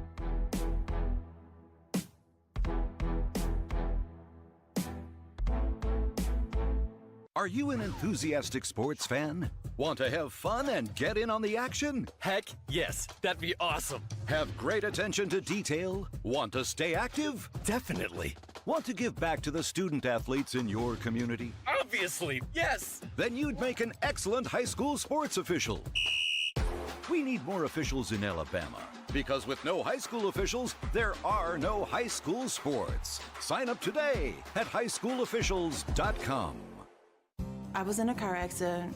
My front tooth cracked. I'm definitely embarrassed to smile. I got mini dental implants. It changed my life because it made me feel like me. Like I can smile and feel like Ashley. I just want to say thank you. You can be you again with mini dental implants. I'm Dr. Rick Redmond. Call me today for a free consultation and give me the opportunity to change your life. I'm more than happy. I'm ecstatic. Welcome back, everyone, to halftime here at the Piedmont Bulldogs versus the Anniston Bulldog game. Currently, Anniston is 6 with 1 touchdown, and Piedmont has a field goal with 3 on the board. We're going to catch with Holsford's highlights really quick and see what's going around the state. And now it's time for Holsford's highlights. Before we get into all the action, remember, if you'd like to see your school's highlights here on a future segment of our show, send your clips to David at the email address on your screen. In a classic 6A battle between Hartselle from Region 7 and Gadsden City from Region 8, we pick up the action with the host Tigers moving wide receiver Noah Lee to quarterback after starter Landon Blackwood left the game with an injury. Lee would finish the night with 7 carries for 29 yards and a rushing touchdown. He also completed 3 of 4 passes for 37 yards. Hartselle went back to the basics using the hard running of halfback Lincoln Bryant, who had 13 carries for 104 yards. And Reed Fletcher, who had 20 carries for 83 yards and a touchdown. TJ Worthy sparked the visiting Titans with 4 catches for 107 yards and 2 scores. Hartselle squeaked out the 31-28 win as coach Brian Moore's team improved to 4-1 on the season. Next, we move to Alexander City for another 6A battle, this one in Region 3 featuring Homewood and Benjamin Russell. The Patriots get the scoring started off with a 26-yard touchdown run up the middle by Evan Osmer. With the Patriots leading 13-0, we see Will Myers finding Kylan Newell in the end zone, and Newell makes a spectacular grab for another Homewood TD. Myers accounted for 204 yards of total offense and scored on runs for 2 other touchdowns as Homewood improves to 2-3 with the 41-21 win. Next, we head to Florence for a Class 7A Region 4 clash with visiting James Clemens, and the Falcons immerse in a defensive struggle. We pick up the action with 37 seconds left until halftime, with Florence quarterback Leo Glover connecting with Tarian Cunningham for an 8-yard touchdown reception to give Florence the 7-0 lead. James Clemens ties the game in the second when Ty Doughty lined up in the Wildcat formation on a 4th and 25 play when he fired the touchdown pass to Jets receiver Devin Cooper to tie the game. With 9 minutes remaining, Jets running back Cam Berry takes the handoff and breaks 28 yards for the touchdown, giving the Jets the lead, and the defense makes a stand as James Clemens, coached by Chad McGee, escape with a 14-7 win to improve to 4-1 overall and 3-0 in Region 4. Moving now to Moulton, red-hot Lawrence County faces Brewer in a Class 5A Region 8 battle. Red Devils quarterback Parker Frost gets the scoring started with a 60-yard touchdown pass to Maddox Denham to give Lawrence County an early 7-0 lead. Drew Gatlin adds to the lead with a 1-yard touchdown run, finishing off a 60-yard drive. The Red Devils of coach Trent Walker hold on to claim their first shutout win since September 4th, 2015, winning 23-0 and improving to 3-2 on the season. We head south to Macon County to check out the annual Class 1A battle on Highway 14 between arch rivals Lochapoka and Notasulka in what is always an epic battle to the finish. This rivalry clash was no different as we pick up the action early with Blue Devils return specialist Dermon Miller fielding the opening kickoff and racing 76 yards for the touchdown to give Notasulka the 6-0 lead. Visiting Lochapoka, coached by Rico Newton, didn't panic, however. Jeremiah Darlington tied the game with an 8-yard touchdown run right before the half and raced 34 yards on this run for the clinching touchdown in the second half, while the Indians' defense did the rest. Lochapoka would escape with a 12-6 win, and Darlington would finish with 127 yards rushing on 23 carries as the Indians improved to 5-0 and remained unbeaten in Region 4. Birmingham's unbeaten Parker Thundering Herd took its potent offense on the road to Gardendale for a Class 6A Region 5 clash in our next highlight. The Herd struck quickly and often thanks to quarterback Malik Muhammad, who accounted for 300 yards total offense and 2 touchdowns. Teammate Amari Brundage added 120 rushing yards and a receiving touchdown as Parker, coached by Frank Warren, wins 41-22 to improve to 5-0. Next up is another Class 6A Region 5 battle with Winona taking on Jasper. The visiting Dragons didn't waste any time taking charge of this contest. Winona returned the opening kickoff for a touchdown, but a penalty nullified the score. On the next play, talented Winona runner Dominic Bruce scoots 38 yards, escaping a tackle and reversing the field for a touchdown and a 7-0 lead. Bruce would finish the night with 159 yards rushing, with 149 of those coming from the first quarter. Anthony Young added a touchdown late on a 38-yard run of his own, and Young threw for a touchdown to DeMarcus Johnson, who avoids the tackle and gets into the end zone on this play. Winona, coached by Nicholas Howard, wins this one 33-0, moving on to 4-1 on the season. Next up is this volleyball highlight from Cherokee County, where Class 1A Spring Garden, ranked number 2 in the latest ASWA state rankings, had a big week last week, winning 10 matches, including the Supreme Court's Tournament Championship in Guntersville.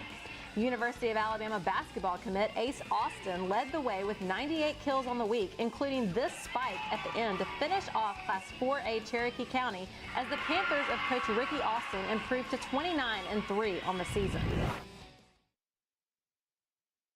Sylacauga, we are your hometown dealer. 3 locations: Sarah Honda, Tony Sarah Ford, and Sarah Nissan. Avoid big city prices. Shop local and save with 0% financing. 0%. Plus, you get a lifetime warranty, no charge. We even offer mobile service, or we can pick up and deliver. No charge. Lower prices, better service. We are your hometown dealer. Sarah Honda, Tony Sarah Ford, and Sarah Nissan, right here in Sylacauga. Greenco Athletic Fields Care and Maintenance is Alabama's premier athletic sports field specialists. Greenco offers comprehensive athletic field solutions for all your athletic field needs. Our experienced technicians provide complete programs to manage playing surfaces, parks, and other high-traffic community spaces. Greenco also provides anti-mosquito control, overseeding, aeration, and turf care to schools and cities across the state.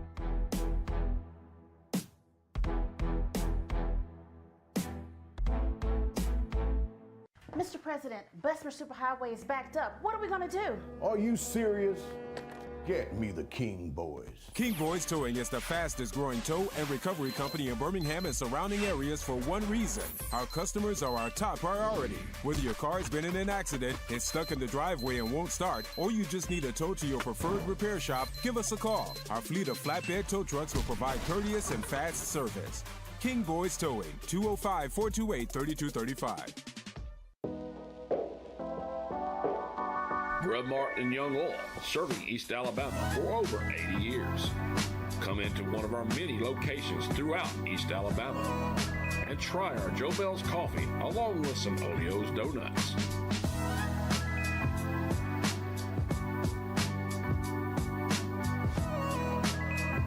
From Center to Jacksonville to Auburn and everywhere in between, Grub Mart is here for you.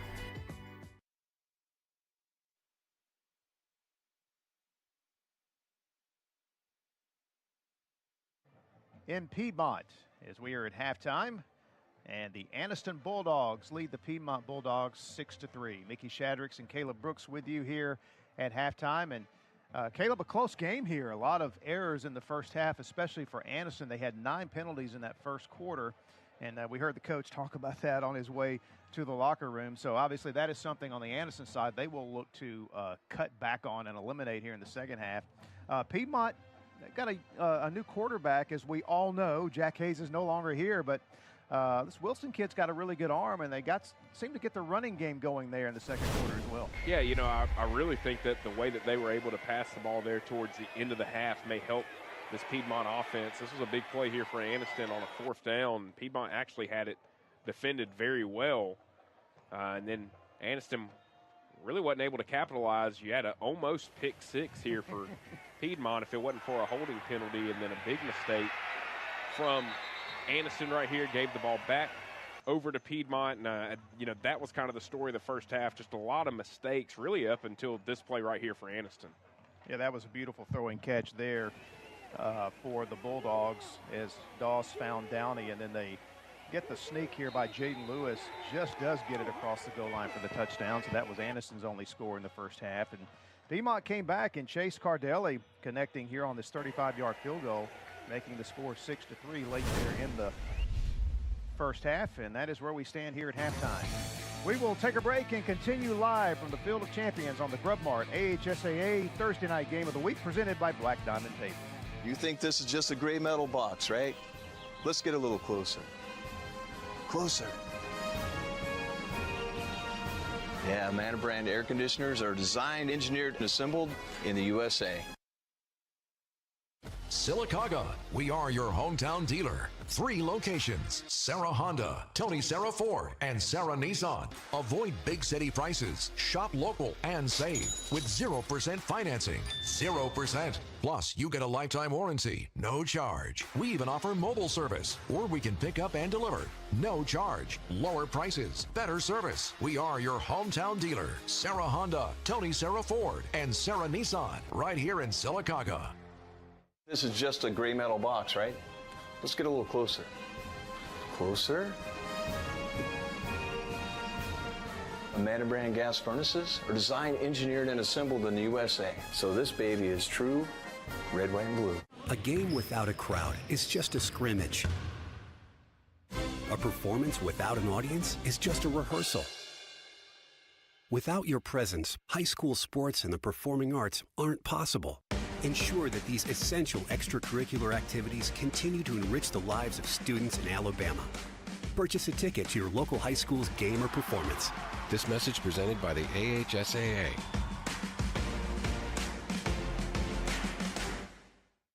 I was in a car accident. My front tooth cracked. That definitely embarrassed a smile. I got mini dental implants. It changed my life because it made me feel like me. Like I can smile and feel like Ashley. I just want to say thank you. You can be you again with Mini Dental Implants. I'm Dr. Rick Redmond. Call me today for a free consultation and give me the opportunity to change your life. I'm more than happy. I'm ecstatic.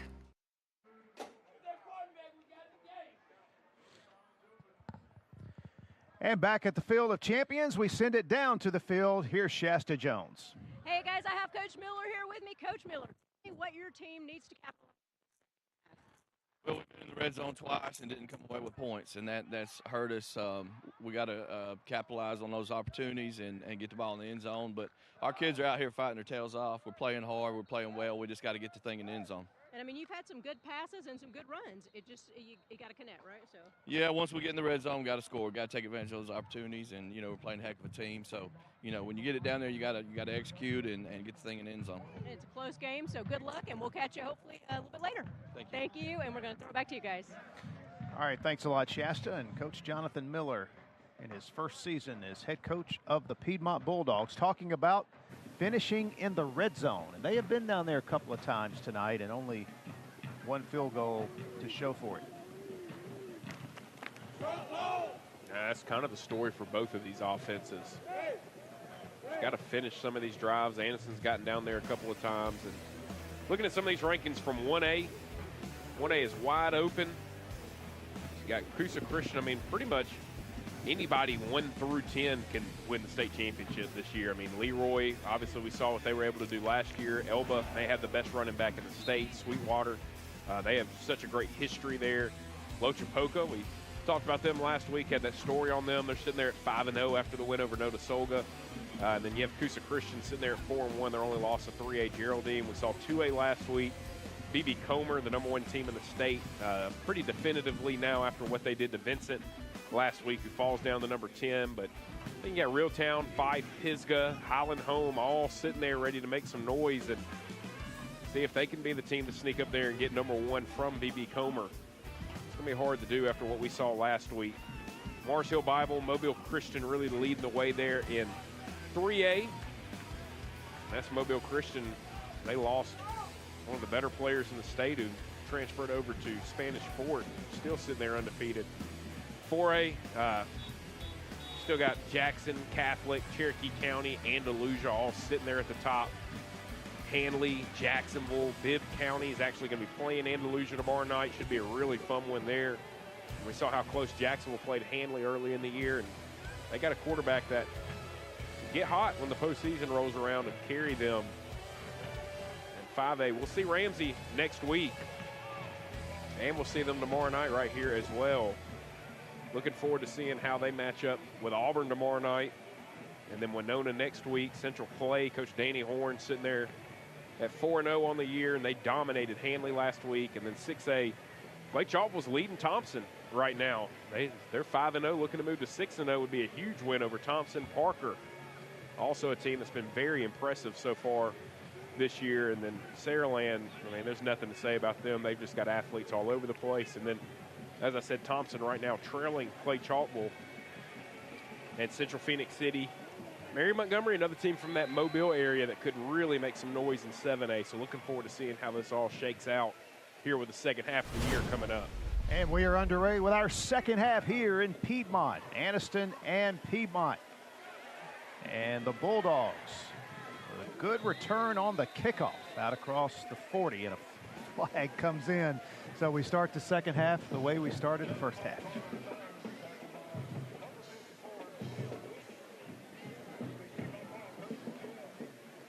So we will see who this is against.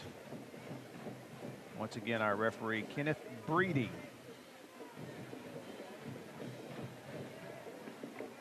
Who we heard from a lot in the first half.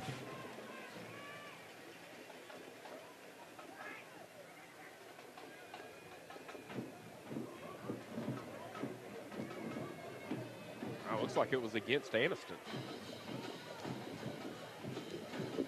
And you know that penalties were talked about in the locker room, and then Anniston comes out on the kickoff. Personal foul, late hit out of bounds. On the kicking team, 15-yard penalty, first down.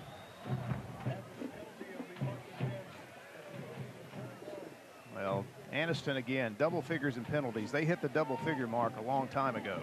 And they start the second half with a costly personal foul penalty that gives Piedmont the ball at the Anniston 39-yard line to begin the second half. So the Bulldogs getting close to that Green Co red zone already. This is Jordan, but he is wrapped up about a yard behind the line of scrimmage. Again, it's tough to go east and west against this Anniston defense. Yeah, no, I mean, it is. They so much speed really Piedmont's found most of their success tonight running right at this defense and going right to them. So we'll see if they maybe make that adjustment and get back to trying to do that, because it's just been very tough for them to try to get anything going side to side. Yeah, they had Hayes Gunn in there at one point in the second quarter running right up the middle, and it was very effective. Second down and 10. Fake to Gunn. Wilson lobs it down the sideline, incomplete. It was intended for Trevor Pike, but a nice job getting the hands up that time by the Bulldogs. Dakius Baker. May have had a formation penalty thrown against Piedmont. Normally when they let the play go, it's because somebody maybe didn't line up on the line of scrimmage. See the hand there by Baker. Nice job there getting that left hand up and knocking it down. Man downfield on the offense. 5-yard penalty. Now, penalties haven't been as big an issue for Piedmont, but they get one here.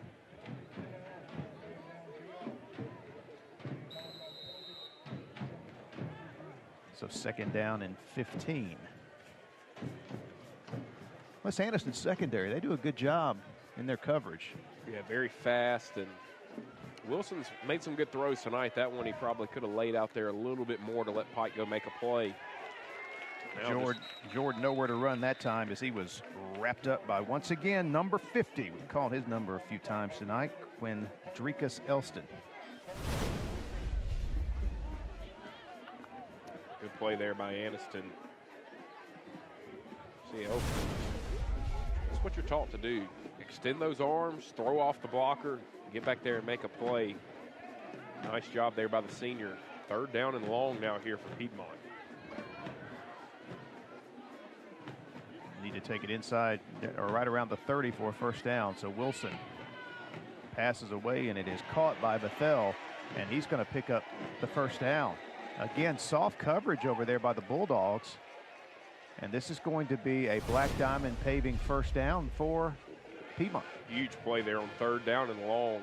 Not where this offense wants to be, but great throw there by Wilson, and kind of some miscommunication it looked like there in the Anniston secondary. They take advantage of it, and they're in business now.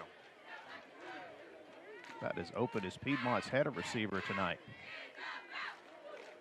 Gunn back in there, and this is what Piedmont had some success with there in that second quarter, just running Hayes Gunn. He is a strong physical runner, and he picks up 4 yards here and gets Piedmont into the green zone. But as Coach Miller said, that's not enough. You got to get it into the end zone. Yeah, they've really, since the first couple of drives, they've found themselves offensively, but got to be able to finish. That's been their biggest problem so far here tonight. Here's Gunn again. And they tackle him low, which is a very good decision there by Anniston's Love Kirby. And, you know, they end up getting about 2-3 yards on the play, but I don't understand why Piedmont continues to try to go side to side against this defense. They just have not been able to find a lot of success doing that tonight. It's been the deep throws and the runs that go right at this defense that they've really been able to move the football with so far tonight. So it's 3rd and 5 for Piedmont. Football at the 17-yard line of Anniston. Looks like Piedmont may have to take a timeout. Yeah, Wilson looking confused. And, you know, the Bulldogs don't want to have to burn one this early, but they do take the King Boys towing and recovery timeout. We'll take the break as well. 3rd and 5. We return to the Field of Champions in Piedmont.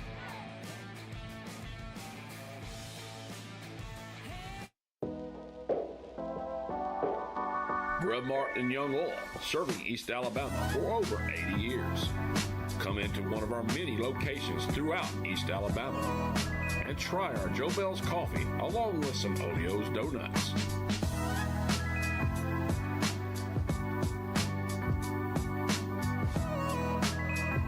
From Center to Jacksonville to Auburn and everywhere in between, Grub Mart is here for you.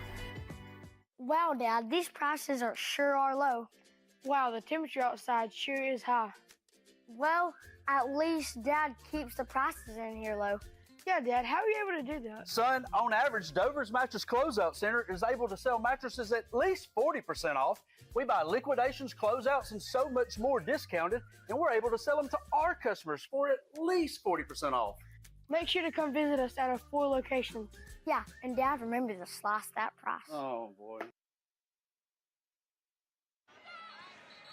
And we're back at the Field of Champions in Piedmont, awaiting a 3rd down and 5 for the Piedmont Bulldogs. We'll tell you that coming up tomorrow night on My 68, the Friday Night Rivals matchup is a great one. Parker at Pleasant Grove, 7 o'clock kickoff live on My 68, and the replay will come your way at 9 a.m. on Saturday morning on WOTM. So here we go with a 3rd and 5. Piedmont at the Anniston 17-yard line. Wilson throws to the end zone, and the pass is way overthrown. Trevor Pike, the intended receiver, he had a man open right over the middle, but elected to try for the touchdown. And here comes the Piedmont field goal unit out for the field goal try. And it'll be right at about 35 yards again here for Piedmont. This time at a little bit of an angle over here on the left hash. So this one will be 34 yards. He had just enough leg last time, but it was a straight on shot. We'll see if the angle now affects him at all here with this kick. And the hold by Ben Dempsey. And there's Chase Cardelli. He got way too under it. They're going to have a chance to return it. Anniston returns it out to the 10. And so Piedmont cannot execute on the field goal try. And the Bulldogs defense bends, but they don't break. And once again, Jonathan Miller's Piedmont offense gets into that Greenco red zone and cannot come away with any points. Coming up tomorrow night on WOTM and also on live stream, live coverage of the Auburn versus Ramsey game. Yeah, that's a big-time football game there. 7A top 3 Auburn against 5A number 1 Ramsey. And I'm just telling you folks out there, do not be surprised if you see the Ramsey Rams win that football game. It's going to be hard. They've got the team to beat somebody like Auburn this year. Doss slings it out to Dobbins. Look at the speed. Dobbins quickly out across the 25-yard line. And that is going to be a black diamond and paving first down for Anniston. That's where Anniston's been able to move the football tonight, is going side to side. It's kind of opposite of Piedmont. They haven't gotten much going in between the tackles, but when they go side to side and make Piedmont chase them, that's where they found their success. And right there you see an example of as they get it up past 25. And here is Sykes, hit behind the line of scrimmage, keeps moving forward. So Sykes, nice job of avoiding a big loss as he was hit behind the line by Kel Austin, but turns it into a positive gain on first down of 7 yards. Yeah, really good job. I mean, that's another example. I mean, surprisingly, Anniston just has not been able to find much in between the tackles. And I say surprisingly because you look at this offensive line and they're way bigger than this Piedmont defensive line. But credit to Piedmont, they have kind of stalemated up there in the front, not allowed much for this Anniston offense in between the tackles. They've had to go get outside to gain their yardage, but nice run there, breaking a couple of tackles and getting them up to the 35 here for second down and short. 2nd and 3. Doss takes the snap, takes off up the middle, and collides with Piedmont's Fisher Adams, and the official's going to step in and mark it down just across the 35, so it's going to set up 3rd and short. Yeah, and again, I mean, I'm just shocked at the fact that Anniston can't get more push up front with this offensive line against this Piedmont defensive line. But credit to the coaches, they continue to try it up the middle. It'll be 3rd down and 1, and a big 3rd down here in this football game.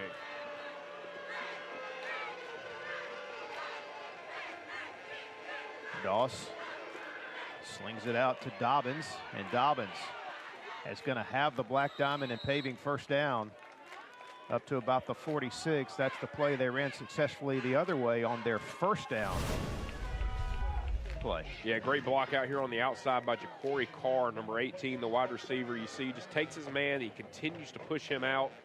That allowed Dobbins to kind of cut right back in, find that hole. So now 1st down and 10 from their own 46. Things run much smoother for this Anniston offense without penalties. No doubt about it. I mean, they've hurt themselves so far tonight. Sykes finds a seam right up the middle, and he's across midfield into Piedmont territory to the 48-yard line for a gain of about 6 yards on first down. There's a little bit of success running up the middle. We'll see if now maybe if they can string together another one of these long drives, if they can start to wear on this defense a little bit here for Piedmont. That does have a couple of guys that play both ways as well. We may start to see some fatigue start to set in the more that Anniston can kind of lean on them and push them.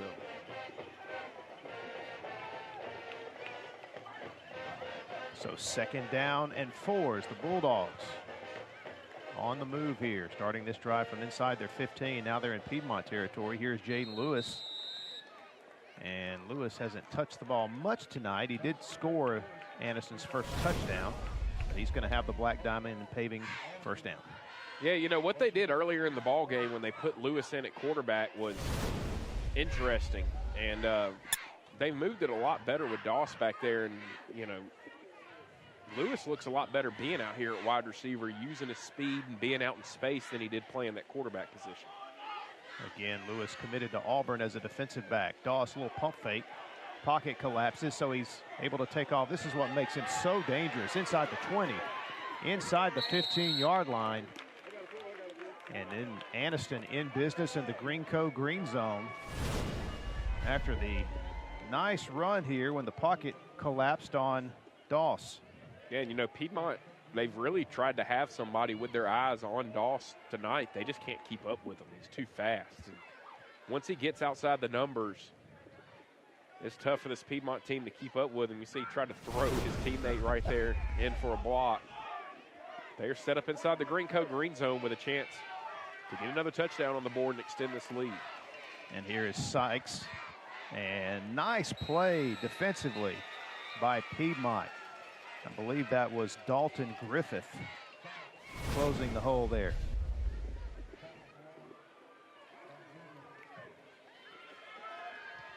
And it was number 51, a senior defensive lineman for Piedmont. Play lost a yard, 2nd and 11.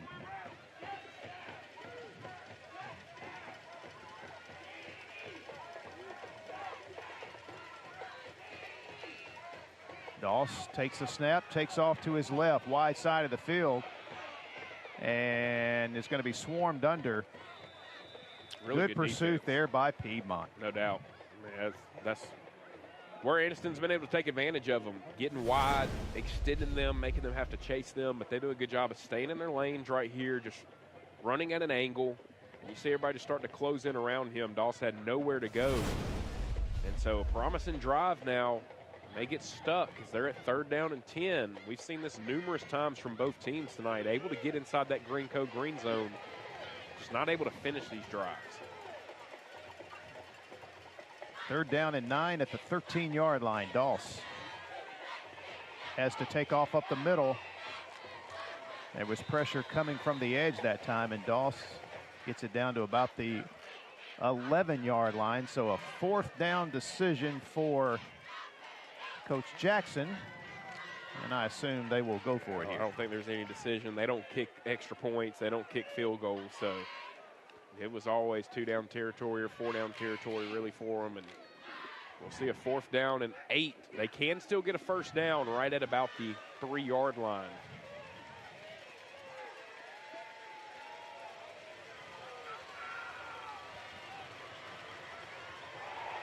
Snap, dribbles back there, and Doss throws it up, and it's incomplete.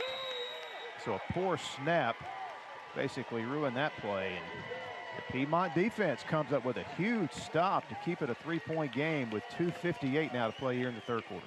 Yeah, I think, you know, for those watching tonight, maybe seeing these two teams for the first time, this is what has killed both of these teams throughout this whole entire season. They can move it between the 20s. All of a sudden, you get inside the 20, the field shortens up a little bit. And these offenses have just really struggled with finishing drives for most of the season.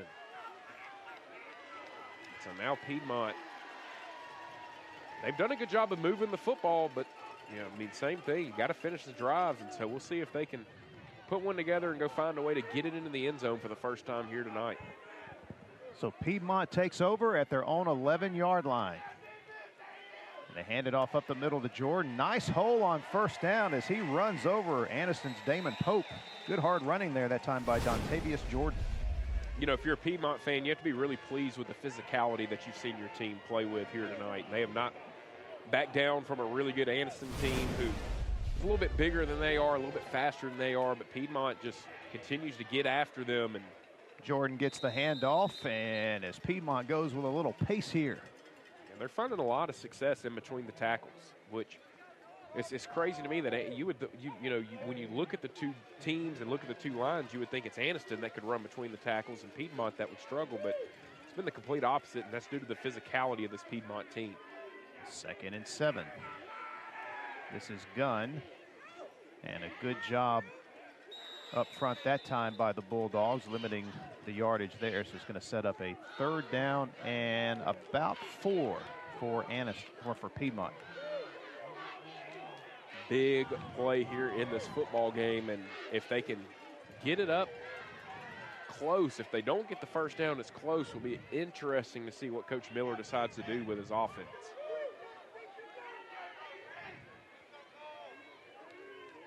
And we've got early movement by the right guard, and that's going to cost Piedmont 5 really important yards here. Prior snap, false start on the offense. Replay 3rd down. So that's going to make it 3rd down and 9 instead of 3rd and 4.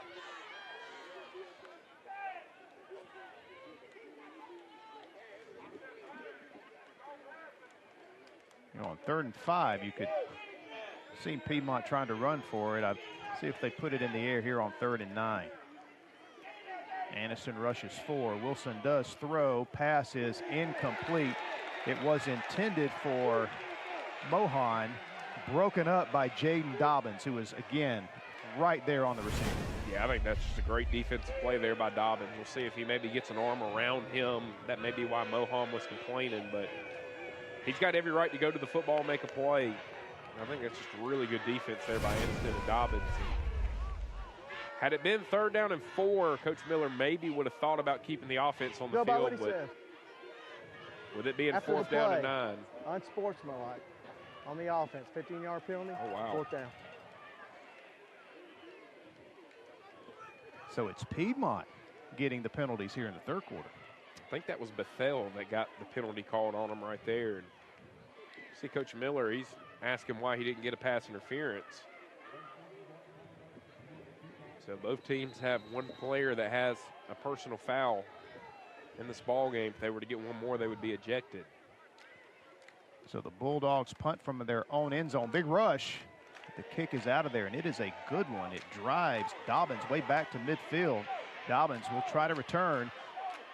And Dobbins runs through some tacklers and gets it down to the 33. Outstanding job there by Jaden Dobbins, who did what you were talking about in the first half. He didn't let that ball hit the ground. He caught it, and that was a huge play because now Anniston is set up in business at the Piedmont 33. Yeah, I mean, that's a 20, 25-yard play. If he lets that ball hit the ground and start rolling, they'd probably be starting back on, inside their own 40-yard line. Instead, they're now inside the 35 of Piedmont. So that's flipping field position.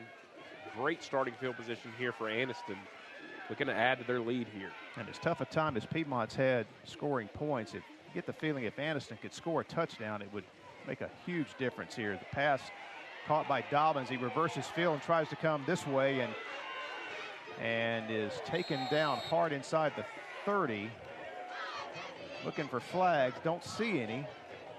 So that's just a great play there by Jaden Dobbins. It kind of started with the pass being behind him, so he really didn't have a chance to go that way. And he comes back to his right, and maybe we did have a flag. Timeout for injury. Okay, we have an injured player. It's our timeout. And there you see it's a young man who actually made the play for Anniston. Jaden Dobbins is still down on the turf, getting assisted up to his feet.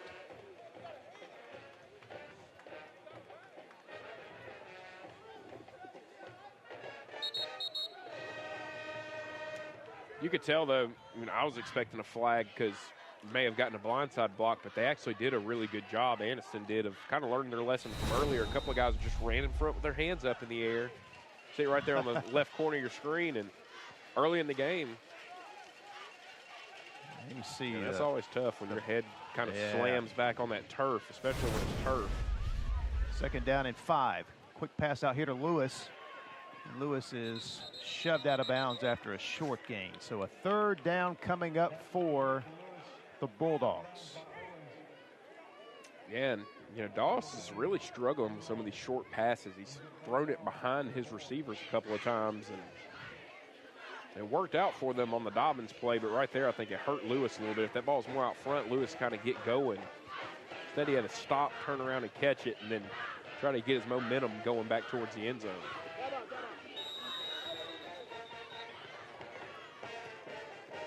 Timeout. Anniston. First charge, timeout of the half. So Anniston takes the timeout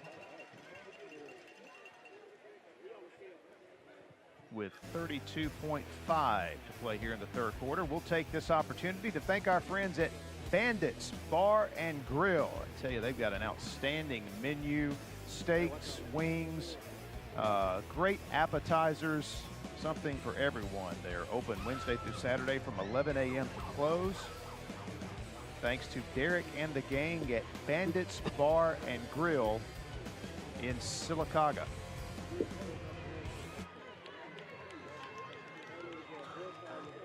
Our Grub Mart AHSAA Thursday night game of the week presented by Black Diamond Paving has been a good old-fashioned backyard low-scoring slugfest here tonight between Anniston and Piedmont. Complete opposite of what last year was between these two teams. I mean, it's similar in the sense of they've moved the ball up and down the field here tonight, but last year they were able to finish it with touchdowns. Tonight, neither team has really been able to find the end zone. Piedmont hadn't found it at all, and Anniston kind of got lucky to get in the one time they did. 3rd and 4, Doss feeling the heat up the middle. Will turn and release it and find a receiver, Downey at the 20, who takes off and is going to score. There is your play of the night. How did Doss even see TK Downey for the big time entertainment touchdown?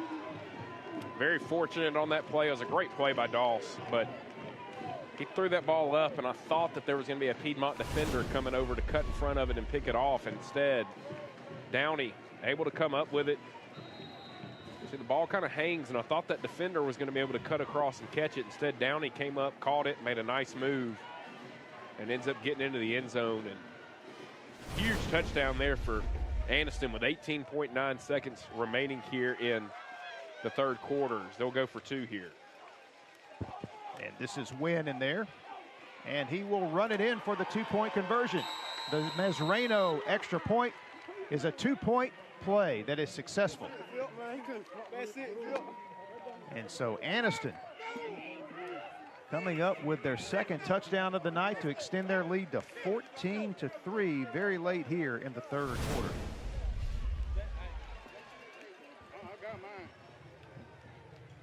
And that is a great job, not only by Doss to keep the play alive, but for his receiver, Downey, to come back toward his quarterback, mirror his quarterback, come back, get the football. Then all these Anniston receivers, they can run the ball after they catch it. Yeah, no, they sometimes you just need to get it in their hands, let them get that yard after catch, and then a nice job right here.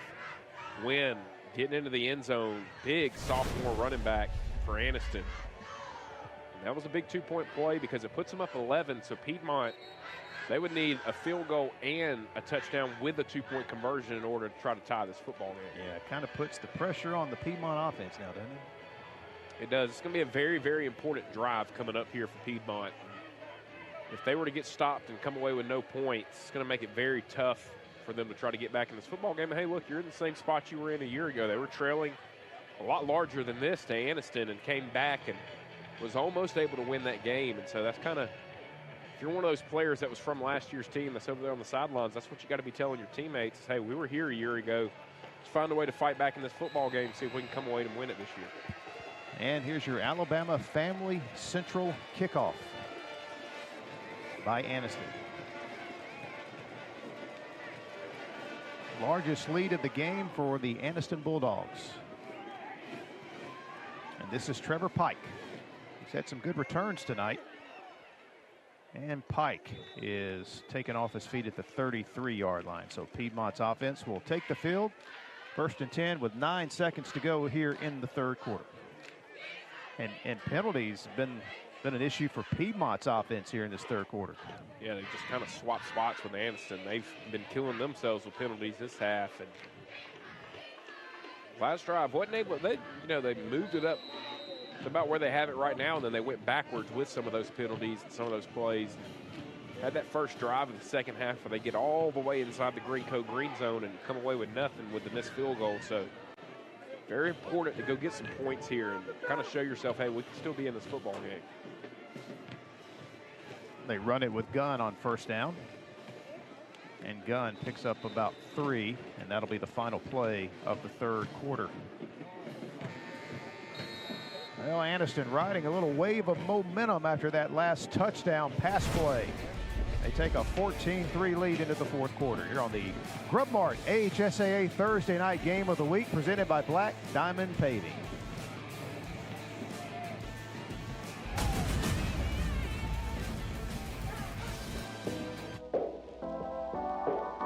Grub Mart and Young Oil, serving East Alabama for over 80 years. Come into one of our many locations throughout East Alabama and try our Joe Bell's coffee along with some Olio's donuts.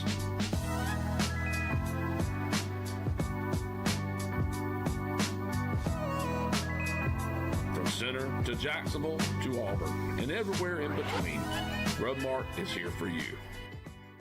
Sylacauga, we are your hometown dealer. 3 locations: Sarah Honda, Tony Sarah Ford, and Sarah Nissan. Avoid big city prices. Shop local and save with 0% financing. 0%. Plus, you get a lifetime warranty, no charge. We even offer mobile service, or we can pick up and deliver. No charge. Lower prices. Better service. We are your hometown dealer. Sarah Honda, Tony Sarah Ford, and Sarah Nissan. Right here in Sylacauga. Greenco Athletic Fields Care and Maintenance is Alabama's premier athletic sports field specialists. Greenco offers comprehensive athletic field solutions for all your athletic field needs. Our experienced technicians provide complete programs to manage playing surfaces, parks, and other high-traffic community spaces. Greenco also provides anti-mosquito control, overseeding, aeration, and turf care to schools and cities across the state.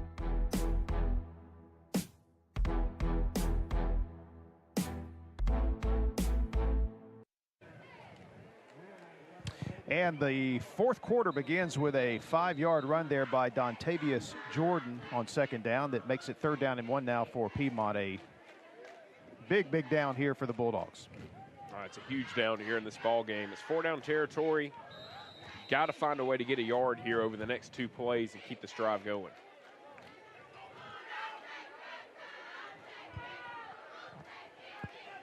Wilson hands off to Jordan, and I think he's going to have it. It looks like forward progress. It looked like he got to the 45, but the officials coming in, spotting it at the 44. Yeah, they're going to say it's enough for the 1st down. So big play there for Piedmont. They needed that. Fresh set of downs. And got to start paying attention to the clock a little bit here, though, if you're Piedmont. Can't take your time too much. Big, huge Black Diamond Paving 1st down. At the 45. This is Jordan. And Jordan can go nowhere as he runs right into the waiting arms of Jalen McElderry. Also, again, it was Quandricus Elston also around the play. And, you know, if you're just tuning in, you would think, hey, I've probably seen that a bunch tonight considering how big Anniston is, but you really haven't. Piedmont's had a lot of success running up the middle. That time, all those guys up front shed their blocks, able to get in the backfield and make a hit right at the line of scrimmage. 3rd down, I should say 2nd down, and 9. And nice yardage after the catch there. This looks as though it's going to be another Black Diamond Asphalt Paving 1st down for Piedmont. I like Trevor Pike, man. That's a football player out there. A little undersized, but he's quick, and he's just nasty. I mean, he gets out there, he plays physical, and he just does the little things right. great job right there, keeping his feet moving, able to get the first down there for Piedmont. First down at the Anniston 43 as the Bulldogs trying to answer the Anniston touchdown a moment ago. Jordan, hard running, but just not much running room there as he runs into Caleb Wynn. And you mentioned it, Wynn is an impressive-looking young sophomore for this Anniston football team. Yeah, very big body. And really, I mean, I can see why they want to get the ball in his hands, but I'm telling you, he looks the part of a middle linebacker for the next level.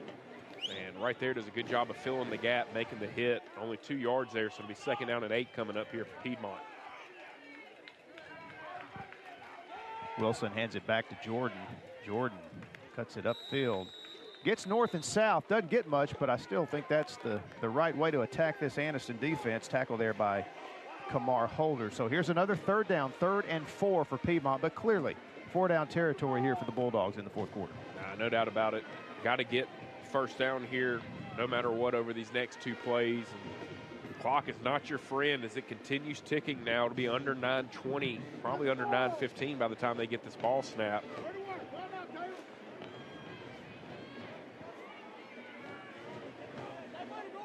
Wilson hands it off to Jordan. Jordan finds enough daylight, and he's going to have the Black Diamond Asphalt Paving first down to the 30-yard line. So again, on this drive, Piedmont converts a crucial 3rd down to move the chains. That was huge right there for Piedmont. Again, they just continue to have success running right at this Anniston defense. And able to get just enough there for the first down, right up to the 30-yard line. And now you're closing in on that part of the field that Piedmont has struggled with. And so let's see if they can kind of figure it out right here. It looks like they're in a Wildcat formation. It is Gunn set to take the snap, and he does. And Gunn, hard running. He's been doing that all night tonight. When he's got the ball, that pile just seems to go forward, and that is another positive run on first down for Piedmont. This offense obviously wants good yardage on first down, and they get it here from Gunn. Yeah, great job there by Gunn. I mean, just using his physicality, and he was hit. You know, really, he'd only gained about 2 yards before he was hit and just kept his feet moving, got all the way inside the 25. They're going to stay in that formation now. 2nd and 4, same play. Gunn, not as much this time as he was wrapped up from behind. Host of Bulldog defenders, including Kamar Holder, the junior, in on another tackle. So here we go again, Caleb. 3rd and short for Piedmont. This is their third down of this drive as we have another Bulldog player down on the field and hops up. That is, I think, number 52, Gregory Fagans, I believe. Yep. Yeah, it looks like Kamar Holder also got injured on the play. He was limping a little bit. We've already seen earlier in the game, Kevontae Johnson was injured carrying the ball on offense, and really hadn't seen him back in the ball game since. Gregory Fagans did come off. Holder stays out there. 3rd down and 2.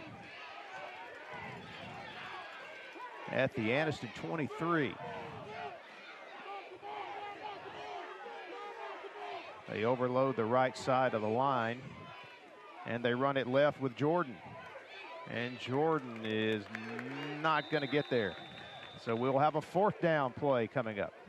Yeah, Piedmont been able to get it on 3rd down the last couple of times, but now the biggest play of this football game coming up, and especially when you consider how much time Piedmont has chewed up on this drive here. It's surprised they hadn't been a little bit quicker with what they've decided to do on offense. It'll be under 7 minutes when they snap this ball. Looks like they're going to go back to that Wildcat formation. Yep. Here is Hayes Gunn back in there set to take the snap. And Gunn is stopped short, I believe. Well, that is an outstanding play by this Anniston defense.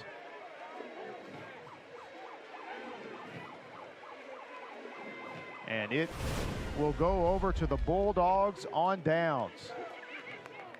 And we've said that a few times here tonight, Mickey. They have had their opportunities on a couple 4th and shorts and just haven't been able to convert. And that's been the biggest difference in this football game. Piedmont, I'm sure by the end of the night, they're going to have over 300 total yards of offense, but only 3 points to show for it right now. They've moved the football very well, but just seem to always find some point of their drive where something happens and it seems to really stalemate them. And just can't continuously move the football. And it's a young Piedmont team. You know, we were looking at it at halftime. They're going to have a lot of guys coming back next year. These type of games, these type of moments, they're frustrating as a fan, but they're going to be worth it when these guys have kind of gone through this and are a lot more experienced going into next season. Yeah, we talked about in our open about how this is a transition for the Piedmont team, which, you know, you got to include the Piedmont fans in that equation as well, as here is a huge gain on first down as Quintavious Cunningham breaks it loose. The sophomore is out near midfield on a huge first down run for Anniston. So as much winning that has happened in this football program the last several years, this is definitely a challenging year for Piedmont. Cunningham, good speed here. I mean, he's got great speed. This is where I thought Anniston would really try to attack this Piedmont defense throughout the night. They haven't done as much wide runs. They've tried to run up the middle a bunch. Piedmont's done a good job of holding up to it, but got some space there, able to take advantage of it. Cunningham is nowhere to go. Snowed under a yard behind the line of scrimmage. They've really just not found anything in between the tackles running the football here tonight. Credit to that front for Piedmont. A little bit outsized up front, especially when you look on the outside at these two tackles that Anniston has out there. But they've done a good job of making Anniston have to get to the outside. And anything they've gotten here tonight has been those stretch runs and really the short screen passes out there where Anniston's just putting the ball in their athletes' hands and letting them make plays. And when all else fails, quarterback Gavin Doss just running himself. That's not too bad of a play either. Yep, that's been a pretty good play tonight. And another issue on the snap, and Doss just has to fall on it. I think the ball may have hit Lewis as he was coming across. That's twice the snap has come bouncing back there. Let's see if we can see what happens. There's Lewis in motion, and just hits the leg of, I think, the guard. Right off his butt. It was a weird snap right there from center. We're lucky to jump back on that one. So 3rd and 13. So we're down near the 5-minute mark of the fourth quarter.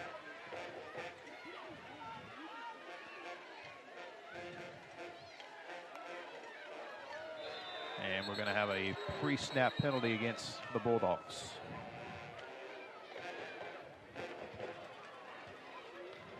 Prior snap, false start on the offense. Replay 3rd down.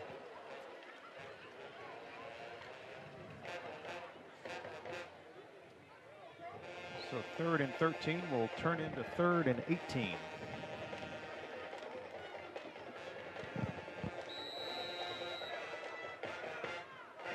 And, you know, clock's ticking. I think if you're Anniston here, you just take your chances running the football. You make sure that your guys understand to stay in bounds right here and try to keep that clock moving as Piedmont's late getting a player off the field. And here's the screen pass out to Lewis, and he will go out of bounds at around the 46-yard line.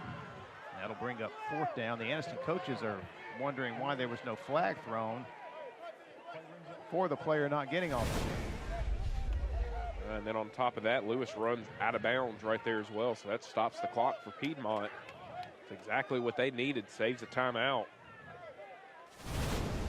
But when they get the ball back this time, they're going to have a little bit bigger sense of urgency on the offensive side of the football. Can't take their time as much as they did on that last drive.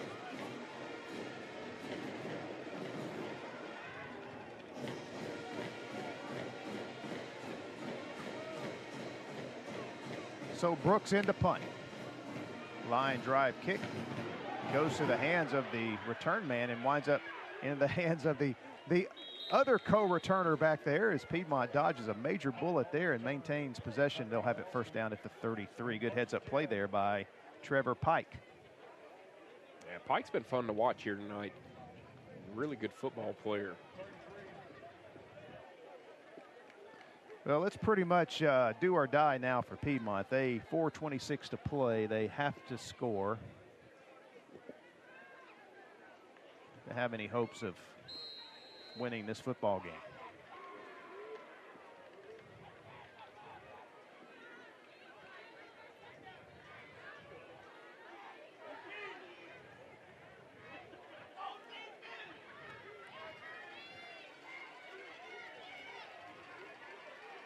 So on 1st down, Wilson drops back to throw. Goes to the underneath receiver. That is Mohan. He spins across the 50, stays on his feet inside the 40.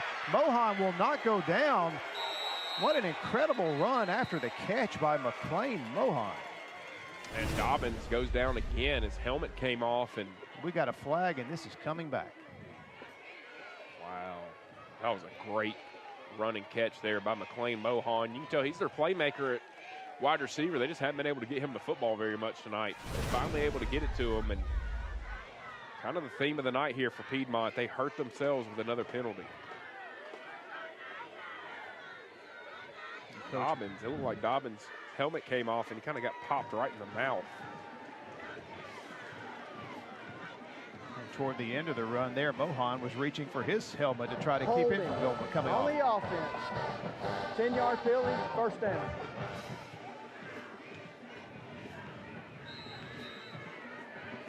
They have not missed very many of those no, so far they tonight. have not. Haven't gotten away with much in this game. First down and 20 back at the 23. Jordan on the running play picks up about 2 or 3, and that's not gonna cut it for Piedmont here.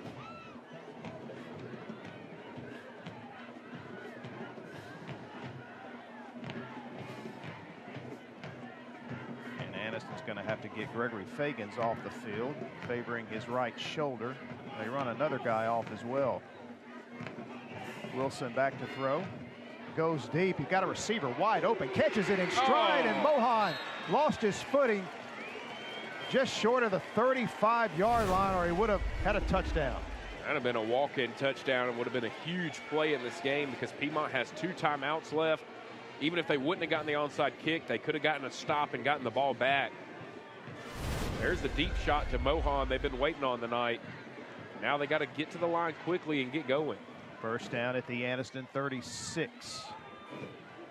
Oh, busted coverage that time for Anniston. Mohan was wide open. They go for him again, and he's open again, and he gets past the defenders and scores a necessary touchdown to keep Piedmont in this football game. The big-time entertainment touchdown as Mohan catches the pass from Cole Wilson. It looked like Anniston had 2 defenders collide with each other on the play. What a play there by McLean Mohan. You see, I think it was a zone coverage there from Anniston, and great throw by Wilson, just splits right between that corner and safety. They collide with each other, and Mohan has really been quiet so far tonight, gets into the end zone, and now Piedmont will have to go for 2 to try to make this a 3-point ball game. That is definitely a big-time touchdown for Piedmont. Score may not be the same as last year, but the end of this ball game is very similar to what we had here between these 2 teams last season. And the Masreno Law Firm extra point will be a 2-point try for Piedmont. Masreno always wins. Let's see if Piedmont can convert on the 2-point attempt. Wilson throws, and it's incomplete, but a flag's going to come in as they're going to say Love Kirby was all over the intended receiver, Trevor Pike. Yeah, and he was. I mean, he was grabbing at his hips and really prevented him from getting over the middle of the field. And pass now, interference on the defense. Half distance to go. This will allow Piedmont to bring in the big bodies now, as that will move it up from the 3-yard line to the 1.5-yard line, and they're going to go with that Wildcat formation to try to stick it in. Which means Hayes Gunn will take the snap. They try the left side, and someone submarines there and blows the play up, and it's the young man who got called for interference, Love Kirby. Well, he made up for that penalty, didn't he? No doubt about it. And that's a big play because now Piedmont can't kick a field goal to tie the game, but more than likely you will see them try the onside kick coming up. If they don't get it, they still have 2 timeouts. They can stop the clock and get the ball back with right at about probably 2 minutes and 15 seconds left if they're able to come up with a stop. Fine job there by Love Kirby.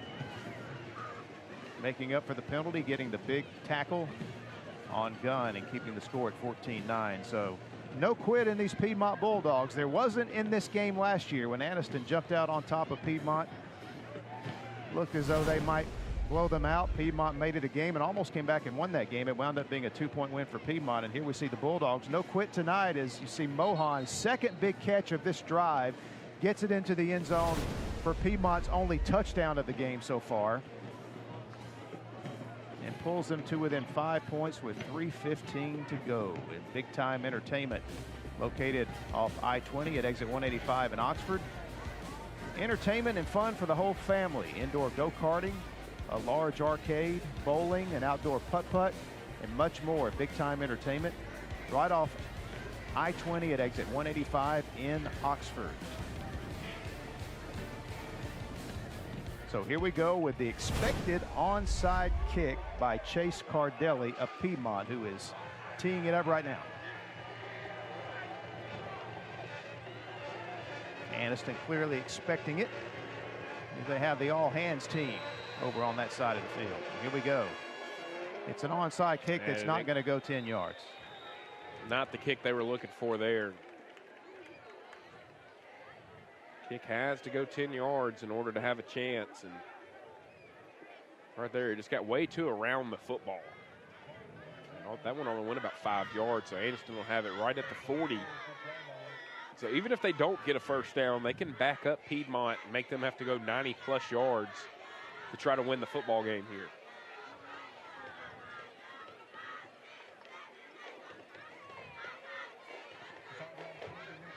Here comes the Anniston offense out on the field. Gavin Doss has had a really solid game tonight from his quarterback position.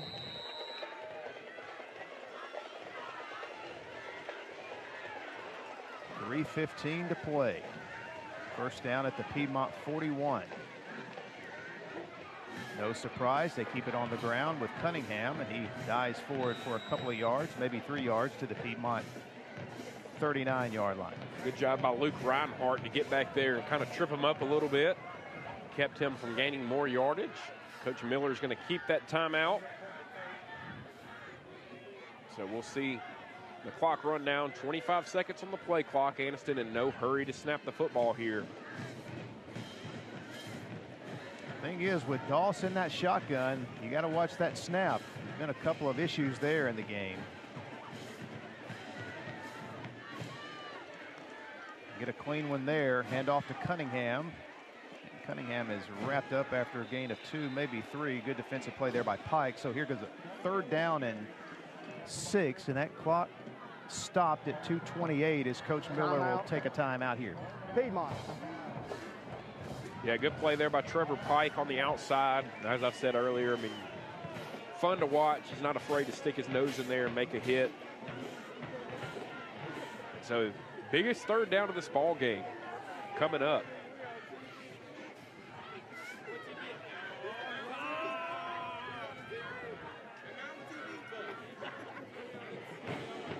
And our Southern Smiles smile cam peeking into the Anniston, the visitors' side. And you see some big smiles by some youngsters on the Anniston side.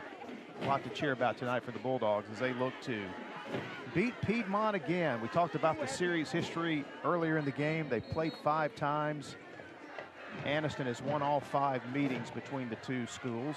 And they are looking to make it 6 wins if they can hold on here over the final 2:28.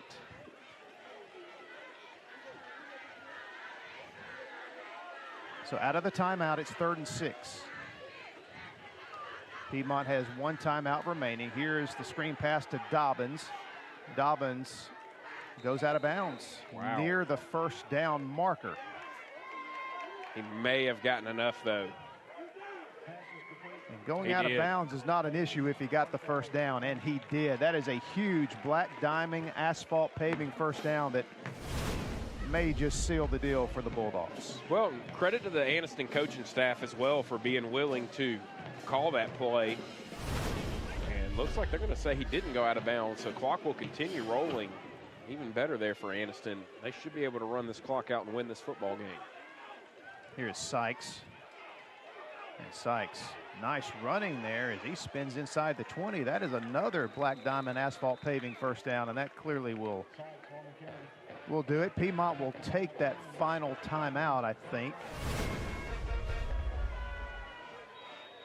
Nope, we're going to.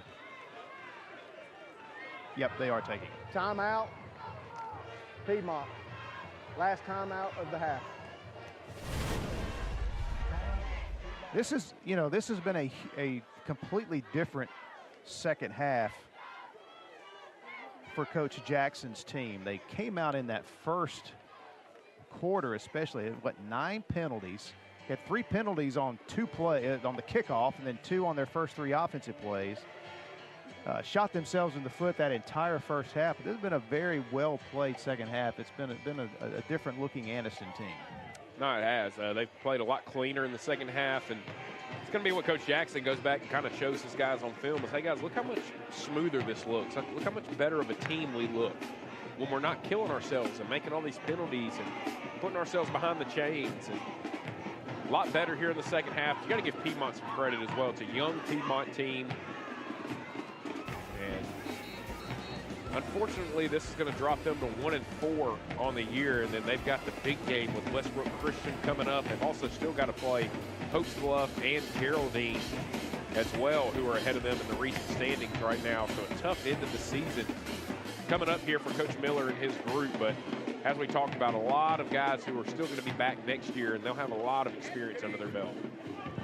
This is Sykes, and he is taken down from behind by Chance Murphy, the returning All-State defensive lineman, who we haven't called his name very much tonight, but he is an outstanding young player for this Piedmont football team. It'll be right at about a minute when they have to snap it again. We'll see if they maybe just decide to take a knee here, or if they're going to continue trying to run the ball and run some clock. Anniston does have 2 timeouts, so if they need to, they can take one to keep from having to delay a game. 12 seconds on the play clock. Still haven't broke the huddle. 7 seconds left. They're going to have to hurry. Snap it with 1 second. And Doss keeps it. Doss inside the 15. Turns the corner and is in the end zone for the big-time entertainment touchdown. Now they're going to say, holding penalty.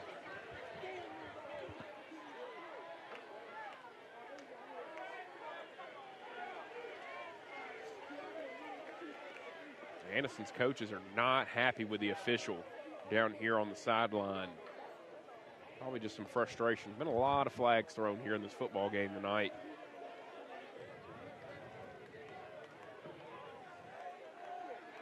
So that will take the touchdown off the board. We'll see if Anniston continues trying to run their offense or if they just take a knee here. Piedmont cannot stop the clock. Holding on the offense. 10-yard penalty, replay second down.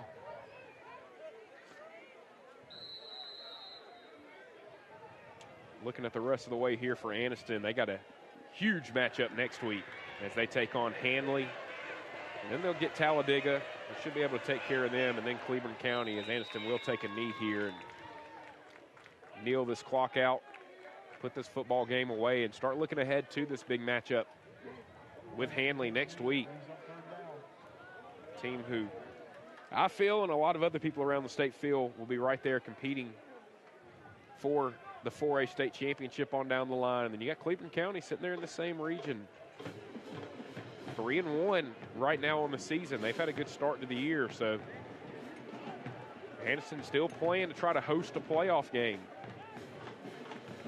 later on in the year. This backstretch of this region schedule will be very, very important.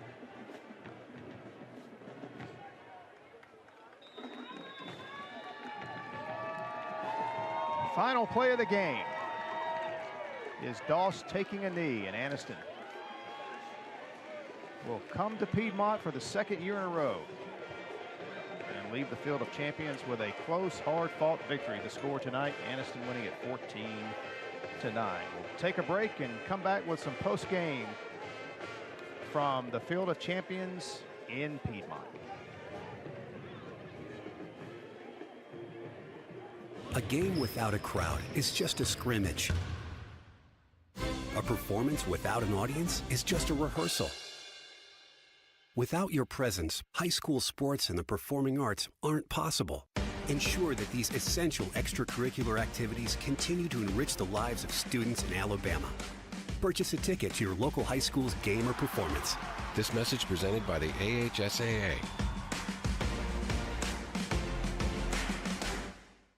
Hey, Dad. Now that school's back in session, let's give them a mattress lesson. Okay. Is Dover's Mattress Closeout Center a true closeout center, or is it just a name on the wall? Kids, Dover's Mattress Closeout Center is not just a name on a building. We truly acquire and sell scuffed, discontinued, closeout mattresses and adjustable beds discounted on average 40 to 50% off. Wow, that was better than a math lesson. But remember the slice that price. Oh, boy. Because that's going to look like... What's your favorite high school sports memory? A late inning rally? A game-winning shot? A photo finish? Maybe it's a pep rally or a pregame ritual. Maybe it's the euphoria of a late-night bus ride home after a hard-fought win. Maybe it's having pizza with teammates after the game. Now, imagine if it never happened at all. School sports need your help. With budgets getting tighter, it's more than the games that are on the line. It's all the traditions, the community pride, the culture of your hometown high school, plus all those memories that are on the line too. What can you do? It's simple. Buy a ticket when you can. Go to a game. Take the whole family. Let's do everything we can to keep those cherished school sports memories alive. This message presented by the Alabama High School Athletic Association and the Alabama High School Athletic Directors and Coaches Association.